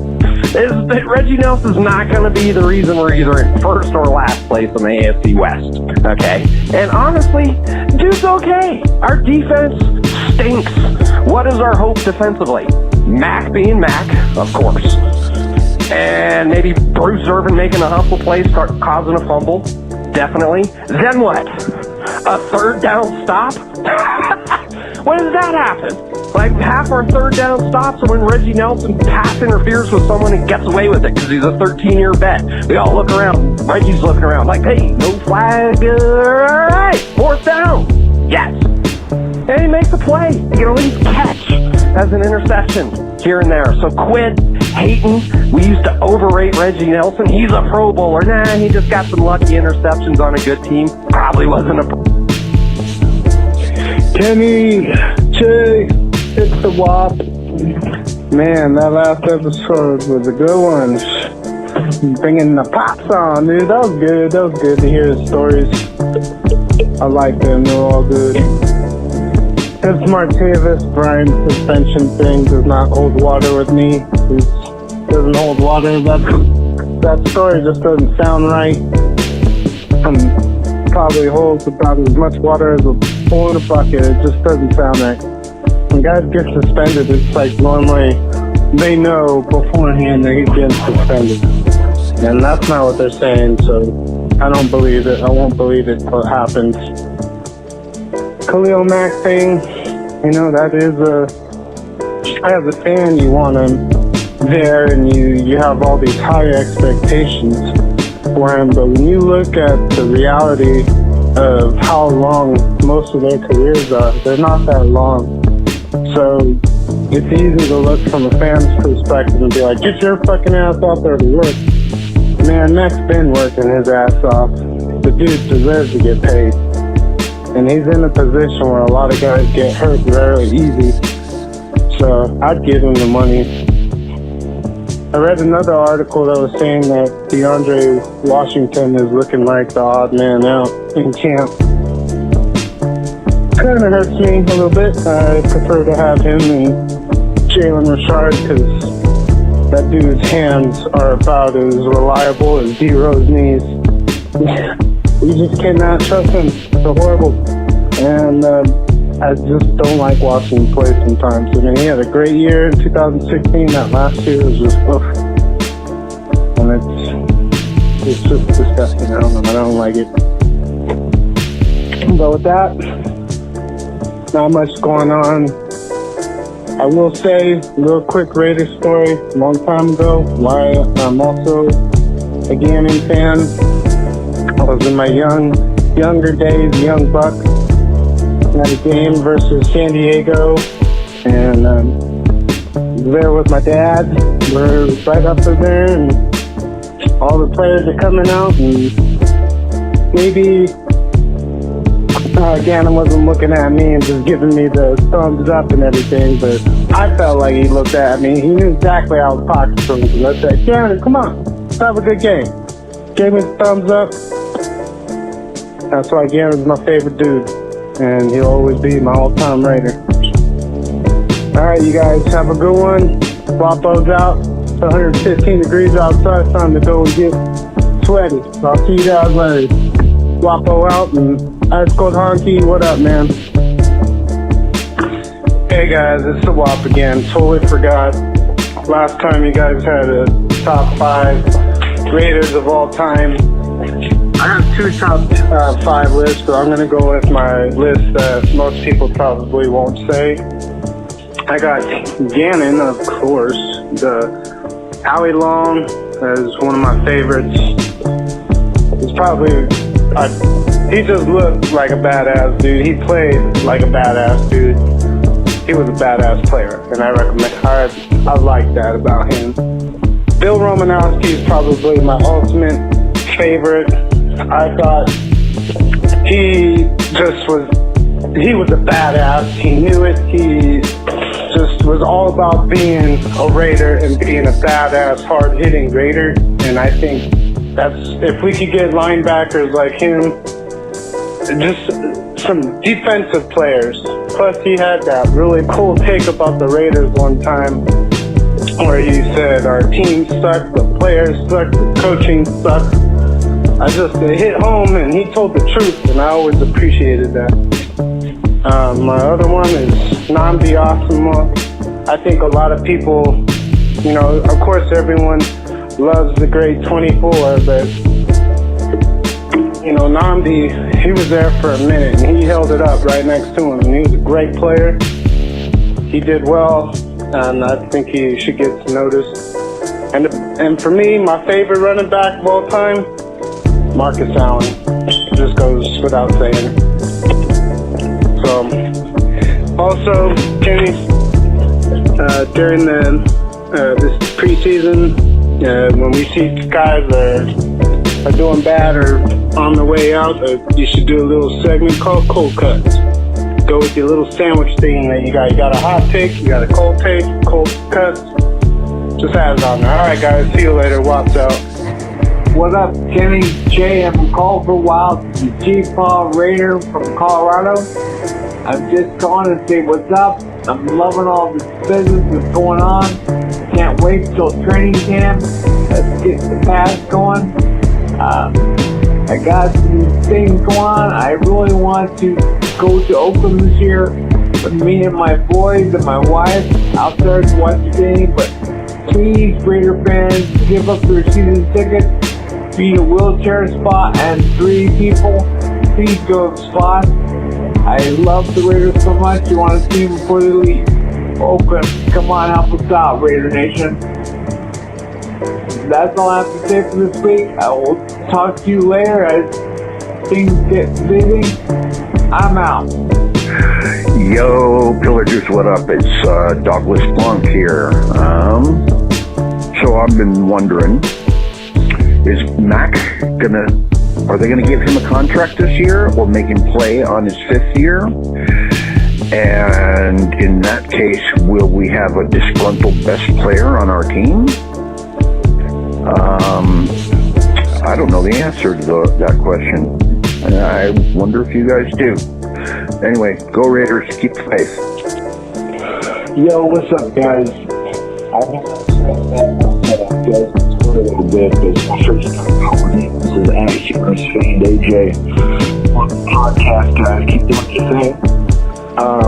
One thing I just want to talk about is, like, if we had to pick out one player on the Raiders that I think we're really going to need to do well that not everyone's really talking about is Jalen Richard. Because, I mean, that dude eats a lot of hungry men, you know? Like, last year he didn't, but that's probably because Mike Tice was calling him soft or something. Last year, I think it's safe to say that Del Rio's staff dropped the ball worse than Amari Cooper did. I mean, let's be real. It's going to change because, you know, Crabtree kept losing, you know, the going on homes and then different things. Nothing's going to happen with Martavius Bryant, but I think on offense, the big wild card is going to be Jalen Richard. Come on. Beast Mode ain't going to be breaking 50-yard games. He ain't that elusive anymore. I love him. But let's be real, you know? Can we really count on Doug Martin? I don't know. Even if he does well, I mean, he's been seems like everybody gets hurt the past couple of years. That's why I'm really excited about the new strength coach. But, you know, the last staff, that should have been the weakest coach. Actually, whoever that dude is, we should, like, all look up and screenshot and then just, like, put, like, one of those, like, red sensors through, like, not worthy, you know? Because everyone was getting hurt. Everybody. The dude that brought friggin' Donald 10 cup of noodles got hurt, okay? Everybody's getting hurt. So I think that is going to be one of the biggest things this year, is that new strength staff is going to keep this team. I mean, this is going to be the best coaching and strength staff the Gruden left. So I'm really excited for the year. I think the defense is going to do great. I think Maurice Hurst is he's gonna look like a first round pick. PJ Hall, we'll see. I think it's gonna be great. They're gonna be able to move around a bunch and block them kicks like Tommy Kelly. We'll see if he sits down on the bench for the national anthem like Tommy Kelly. Nobody really talks about that. He was like the first one. Kelly opened doors. But anyways, just wanted to say one last thing, guys. I'm going to be putting out some Raiders draft class reports with real-ish insights. Used to do that, from I think like 2012 to 2016. I took a little break, but it's usually a lot of informational stuff that's true, and then I bend a couple of things in there, and I give a fair warning, so, nobody comes knocking down my door saying I'm, doing a Randy Hansen with my words or something. Anyways, love you guys. I'll keep tuning in, and look out for those draft class reports coming out in the next few weeks. All right, later.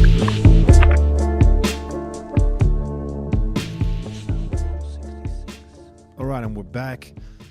Those of you that were watching the live stream and not getting this part of the show, we had to shut down the show early yesterday. Had what I guess would amount to a family emergency. It's Monday right now. It's Monday afternoon. It's 2:00 in the afternoon on Monday.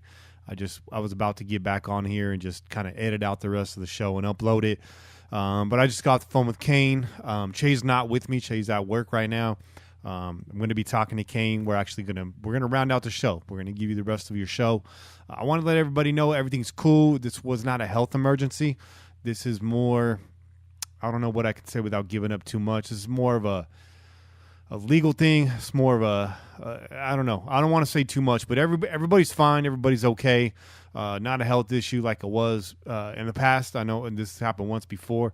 I want you guys to know Kenny's not a drama queen. I'm not about that life, but hey, man, life doesn't wait for anybody. Life doesn't stop for podcasts. It just keeps moving, and you never know when it's going to land in your lap, and it did.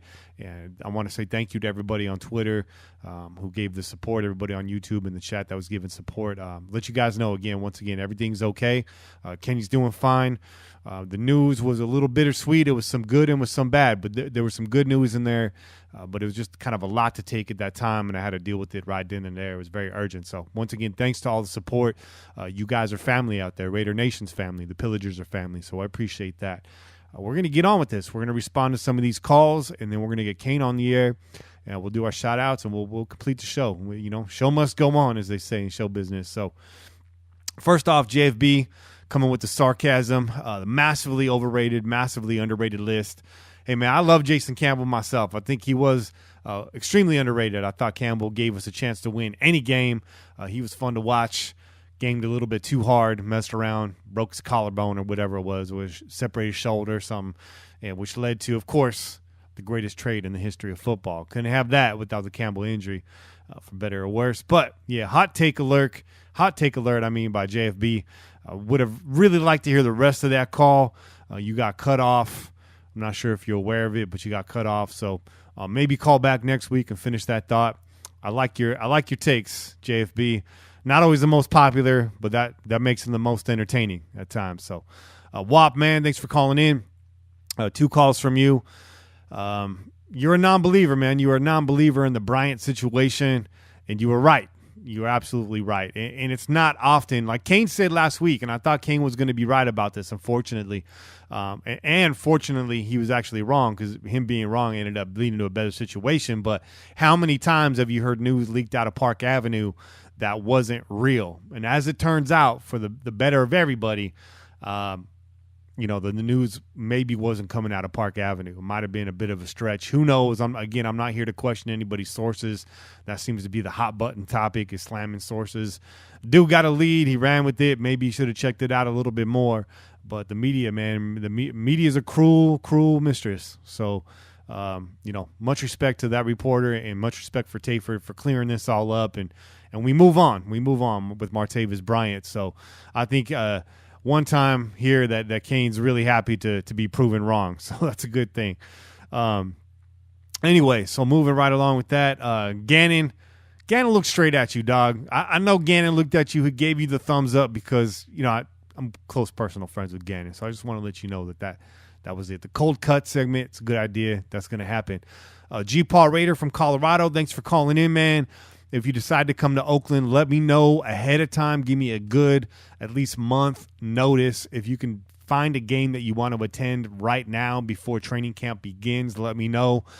I might have a connection for you. I might be able to hook you up with a seat, with a wheelchair accessible seat. Pillaging just for fun, the Pillagers, our crew, our community on our website. I'm not talking about this podcast. I'm talking about the community that's existed for years over there. We do a lot as far as bringing people in from across the country, and we will take care of you guys. If you want to do a tailgate, you just show up and we take care of the rest. Like, you come empty-handed and just come with a good attitude, and we'll take care of you and your family. But I might be able to get you a ticket. I don't know if I can accommodate the whole family in the same section, but email us, pillagingjust4fun@gmail.com, and we'll start the dialogue, and we'll talk this out. And we'll exchange numbers or whatever. We'll see what I can do to help you out. I think I got a guy that can help you. My man Plunk, man, thanks for calling in. I love your calls, short but sweet. Just to answer your question, we kind of talked about this the last couple of weeks. The Max situation's up in the air. It could be a domino effect with either Clowney or Donald signing first. All 3 of those guys are holding out for the next guy to sign so they can end up being the highest paid. I think as Raider fans, but as objective football fans, we see that Mac deserves to be the highest paid. So look for this holdout to continue for a while. It's going to stretch out. I do believe he will play. I think him not playing hurts him in the long run. So I do think he'd play on his 5th year, but that's just my hunch. But what I'm hearing is he's not going to sign a deal this year. Let's find out. Some parts of your call were garbled. I think your name was AJ. It almost sounded like you were doing sit-ups on the call. I don't know if you were. Just next time you call, maybe try not moving around, or if you're using an earpiece, ditch that, or no speakerphone. I don't know what it was going on, but your call, it was kind of breaking up a little bit. From what I can understand, you were saying that the switch and the strength and conditioning program is going to be a big difference this year. I think you're absolutely correct. Again, this is another thing we've talked about in previous episodes. JDR's training regimen has a reputation for hurting players and keeping injured players injured, basically lingering injuries as they try to re-enter. He tends to rush guys along. His staff, not him personally, maybe him personally, I'm not here to speak for JDR, but that seemed to be a big issue last year, guys dropping like flies, and we've actually cleared that up. With the new program. Deuce is not the head of that program, just to be clear. This is highly touted strength and conditioning staff, and I think they're doing everything they can. From what I understand is they are basically meeting the players where they're at. Wherever you are in your recovery process is where they're going to meet you at and coach you along, which is the way it should be done for both athletes and civilians. If you're doing any kind of rehab, even if you're just beginning workouts, you can't start where you want to end up. You can't start where your goal is. You have to start where your body's at and work towards that goal a little bit every session, every single week. So that's what you're seeing now, a legitimate strength and conditioning program now in place. And look forward to that. We should have a healthy crew this year. And knock on wood right now, we got a fairly healthy team right now in the offseason, and hopefully it continues that way through the training camp. But that wraps up your calls. Hopefully I answered your guys' questions. Again, I appreciate everybody calling. AJ, thanks for calling for the first time. Work on that connection. We want to hear again from you next week, every week for all that, for all that's worth. And we look forward to your call. So thanks again. We'll take a short break right here, and we'll come back with Cain's Corner. Peace.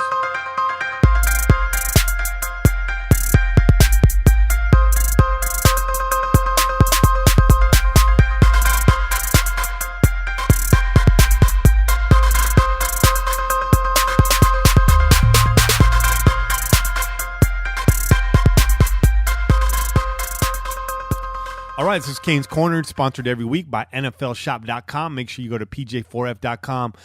Scroll all the way to the bottom on mobile. It's on the right-hand side on your desktop. Click on the NFLshop.com banner. Anything you purchase by clicking through our website, we get a piece of that. Keeps the pirate ship on the water, fully stocked with rum. Me and Cain like rum.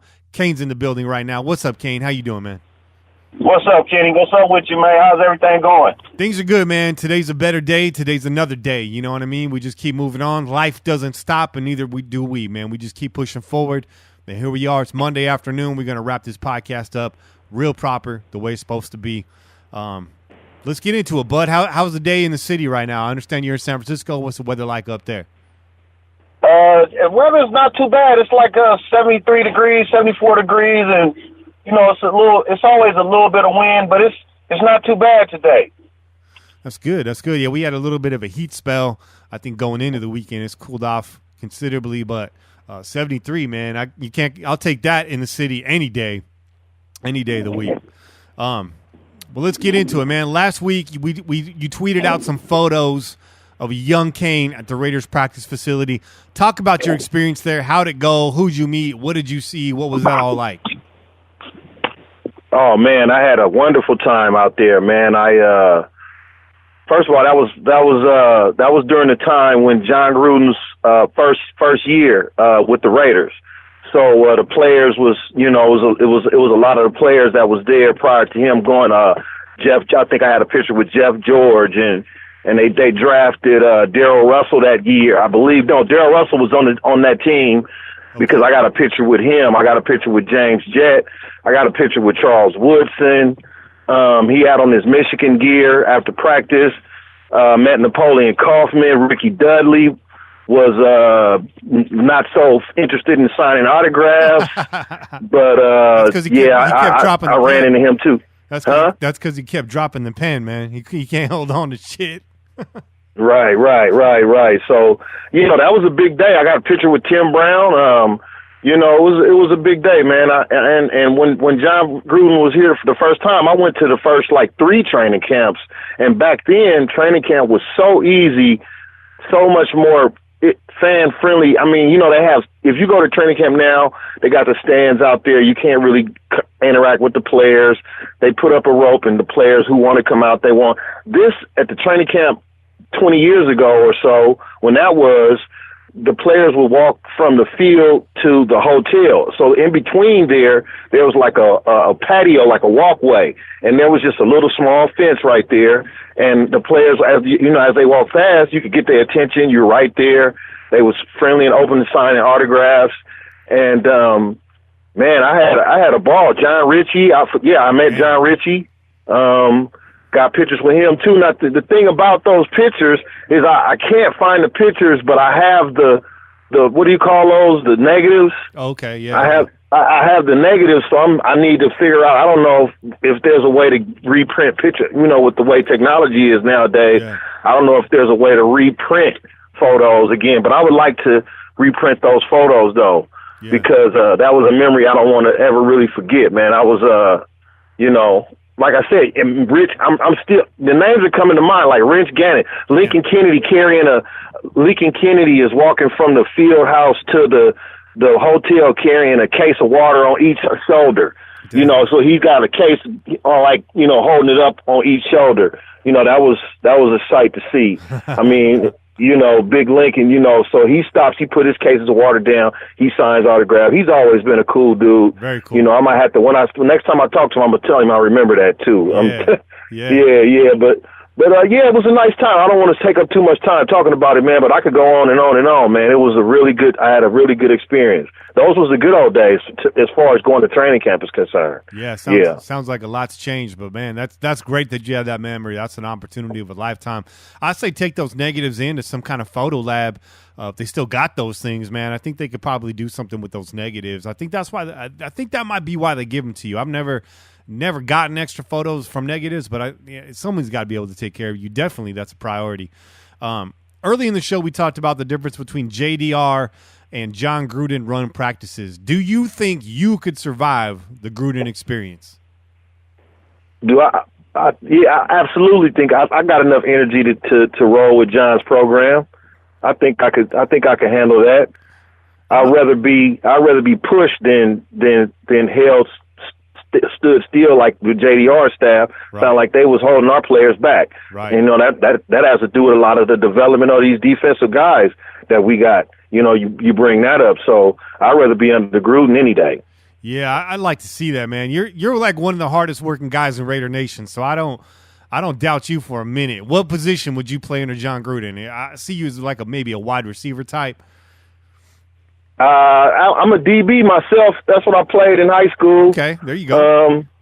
I play defensive back. I like to put the hit on. I don't like to be hit. I like to lay the hit. So, yeah. All right, the hard hitting DB, Raider Cain, getting coached up by John Gruden. I'd like to see that someday.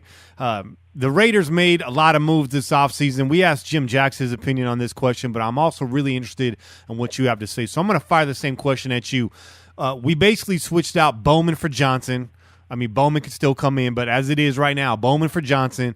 We switched out Bryant for Roberts, right? He bumped Roberts down, wherever Bryant ends up, but essentially he bumped him out. And then Jordy Nelson for Crabtree. Which one of these swaps will have the biggest impact on the team this year? I would say, that's a good question. Because we was lacking on both sides of the ball last year. Defensively, we needed a leadership, better leadership until Bowman came in, and offense needed one too. The wide receiver room needed one. I'm gonna have to say that it's probably, it could go either way, but I'm gonna have to say Jordy Nelson is gonna be the most impactful player. Due to the fact that there was no communication between the veteran receiver Crabtree and receivers.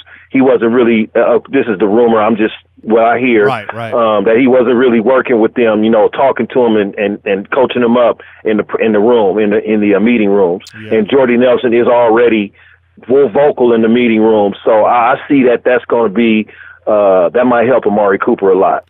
Yeah, and then you could also save the dude on defense. So, I'm going to go with Jordy Nelson. Yeah, I think so. I think that Jordy can really be the glue in the locker room right there that we needed. We needed that guy. You and I have been talking about that guy for a long time, and hopefully Jordy Nelson could fill that role, and it sounds like maybe he already is. So it's exciting.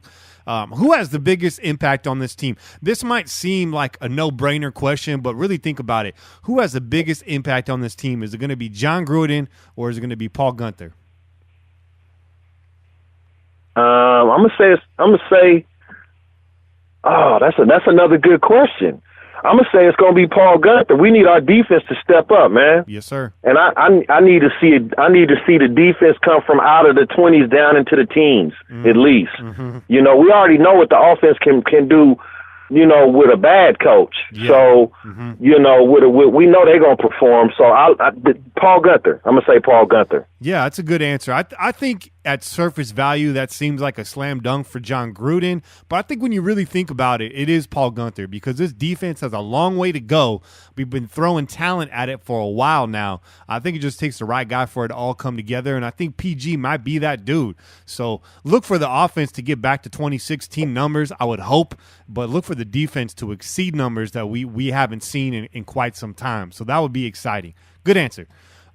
You shared a picture of a tasty meal you had the other night on Twitter. Spill the tea. Where'd you have this meal? What did you eat? You know we got to get into the food, so I want to know all about this dish.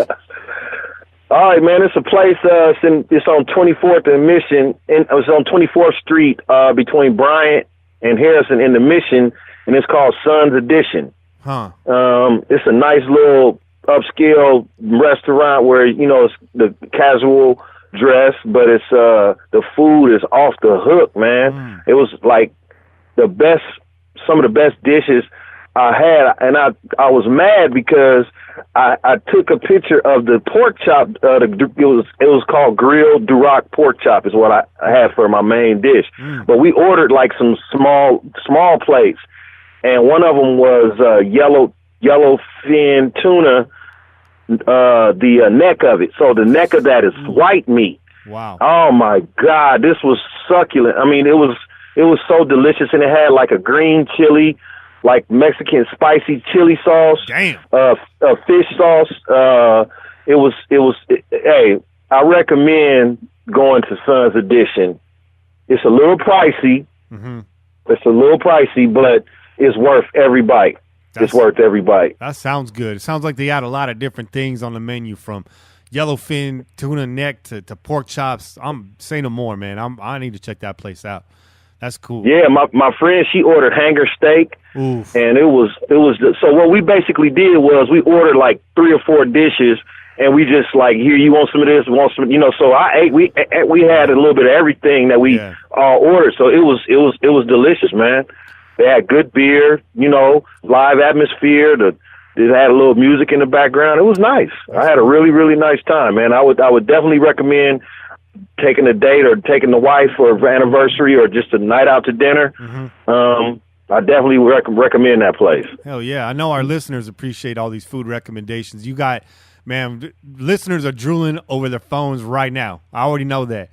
But you always bring in fire food takes, and we appreciate that, man. You got anything going into the weekend or this week? Anything planned? It's kind of a slow off season right now.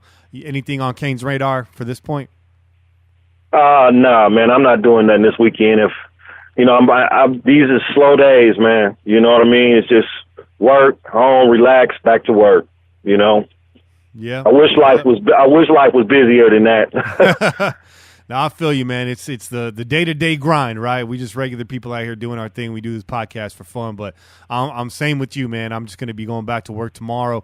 Took the day off for personal reasons, obviously, but back to the grind tomorrow, and we'll push through, and we'll talk to you again on Sunday, bro. Okay, man. It's always good, man. And tell Che I said peace out to him, too, and I'll holler at y'all next week. For real, man. Take care. Talk to you soon. All right, peace. Great. All right, man. That was Cain's Corner. Nice little quick segment there, in and out. You know, we just wrapping the show up.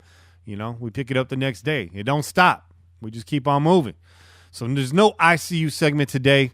We're not doing that, but we're going to go straight to the shout-outs. We got quite a bit of shout-outs, so let me just get through these. Again, Che's not here. It's a little strange. The seat's empty right now. And I normally throw this to Che to do the Instagram shout-outs, but he's not here. We'll get you guys on IG caught up next week. Hopefully you all listening anyways. But shout out to PM Sports News. Shout out to Bradley Justice, Classic NFL B, Todd Williamson, Griff the Ruler, James 4441, Silence Do Good, Informed Cholo, Matt Loya, Sharon Smith, Christopher Martin, Above All Others. Shout out to Tom Taylor, Jesse Coles, Troy Timmer, Raider Matt 81, Jamie Ryan, Trevor H. Williams, George Valdez, Mr. McMurderer, E. Charles Petty, 1982, Raider Reed, Big V, IDFS Daily. Shout out to Great Lakes Raiders, MMA, JAP Junkie, Michael Logan, Javi 63, and the Unfiltered Truth Podcast on Twitter. Shout out to Fugazi, JRJ Raiders, Otto, Morilla 00, Jumpman 32, Big Ted, Perverse Man, Plunk for Hall of Fame, SB3, and our main man Dirt Lot on PJ4F.com. A big shout out to Dirt Lot, man. He's been a big supporter of us behind the scenes, both just spiritually and financially. He's really helping us kind of ramp up for these tailgates. I said earlier in the show, I talk about it. I'll talk about it a little bit now. I've mentioned it in the past. We're trying to get together a nice little booth for the tailgate this year. We'll be in between D-Lot and A-Lot, literally on the edge of A-Lot going into D-Lot. Look for us out there. We'll have the Raider canopy. We're working on getting some Raider banner, Pillaging Podcast banner, a Pillaging Podcast tablecloth. I just hooked up the Raiders cooler. We got the Raiders chairs. We got, we got all the Raiders stuff on point, but we're trying to get a hot spot. I got a power supply coming so we can plug in out there. We're going to have, what am I looking for? Oh, the speaker so we can broadcast out to the fans that are walking by so you can stop by. We're all about fan interaction. So if you're walking around the tailgate this year and you see our booth and you see me, Che, and Cain hanging out there in the booth, come through, man. We'll put you on the mic. If you got a Raider story you want to tell, cool. If you don't want to get on the mic and you just want to check us out, cool. Hang out. There should be food nearby. Come through. Just hang out, man. And we're trying to have a crowd out there. We're trying to get the pillagers out there so we can see you face to face. If you're traveling from out of town, hit us up in the DM, Twitter, @PillageJustForFun, @PillageJustThe4Fun. Of course, you can email us, PillagingJustThe4Fun @gmail.com. And just come through, man. We're trying to get the little gathering going. So, again, Dirt Lot, we appreciate the donation this week. That's going to basically buy us our banners and our tablecloth. So that's nailed down. Again, I'm looking into some other equipment. If you guys want to help us out, you can go to the website, PJ4F.com. There's a little donate button on the side on desktop. Again, scroll to the bottom. You will see the PayPal donate button at the bottom on mobile. And any little bit helps, man. $1, $5, $10, whatever you can helps pay our subscription fees to get the podcast out to you every week. And, bigger donations we're going to funnel towards equipment. None of this money hits our pockets. It all goes right back into the production value of this podcast. Some of you guys have helped us buy a new audio interface. One of you helped us buy Che a new mic. Just kind of trying to keep it getting better. We just want to make this as good for you fans as possible. And we're going to be out there these next 2 years that they're in Oakland, or at least this next year that they're in Oakland. We'll see about 2019, but we're going to be out there. I think we got, 7 home games. Look for us to be out there for at least 5 of those games, at least. I'd like to do more, but that's where we're at right now, and we'll let you know when we're out there. We might even try to do a couple of away games too. So if you're going to go to Denver, that's on the list. Kansas City's on the list, and I know Cain's going to Miami, so I might hit one or all of those spots. It really, again, depends on my schedule, finances, work, all that stuff, but I'll try to get to at least one away game this year and do a remote tailgate from out there. And if I go to KC, I promised you guys last year I'd do a tailgate with Gent. We just didn't make it happen. We will this year if I get out there this year. So anyways, we appreciate your calls. We appreciate everything. And before we get out of here, I want to give a big shout out to BG Memories. That's Bowling Green Memories. You might be like, why is Kenny talking about Bowling Green University? I'll tell you why. They're selling T-shirts to commemorate Phil Villapiano's push for the Hall of Fame. They got a Foos Hall of Fame fighter shirt over there at bowlinggreenmemories.com. Proceeds benefit BGSU's Falcon Club in Phil's name. So now the shirt's it's not silver and black. I'm going to tell you right now, it's an orange shirt, but it's Phil's Foos Hall of Fame fighters. If you're a big fan of Phil Villapiano and what he's doing, I mean, this guy's Mr. Raiders. He's got stories for days. The guy's a walking encyclopedia of the Raider glory days. So, and you've heard him on the show. You've heard him on other podcasts. I believe his daughter was just on Just Win Ladies this week. Make sure you tune in for that interview. I'm sure she's got some insight too. Be nice to hear a daughter's perspective of an NFL star.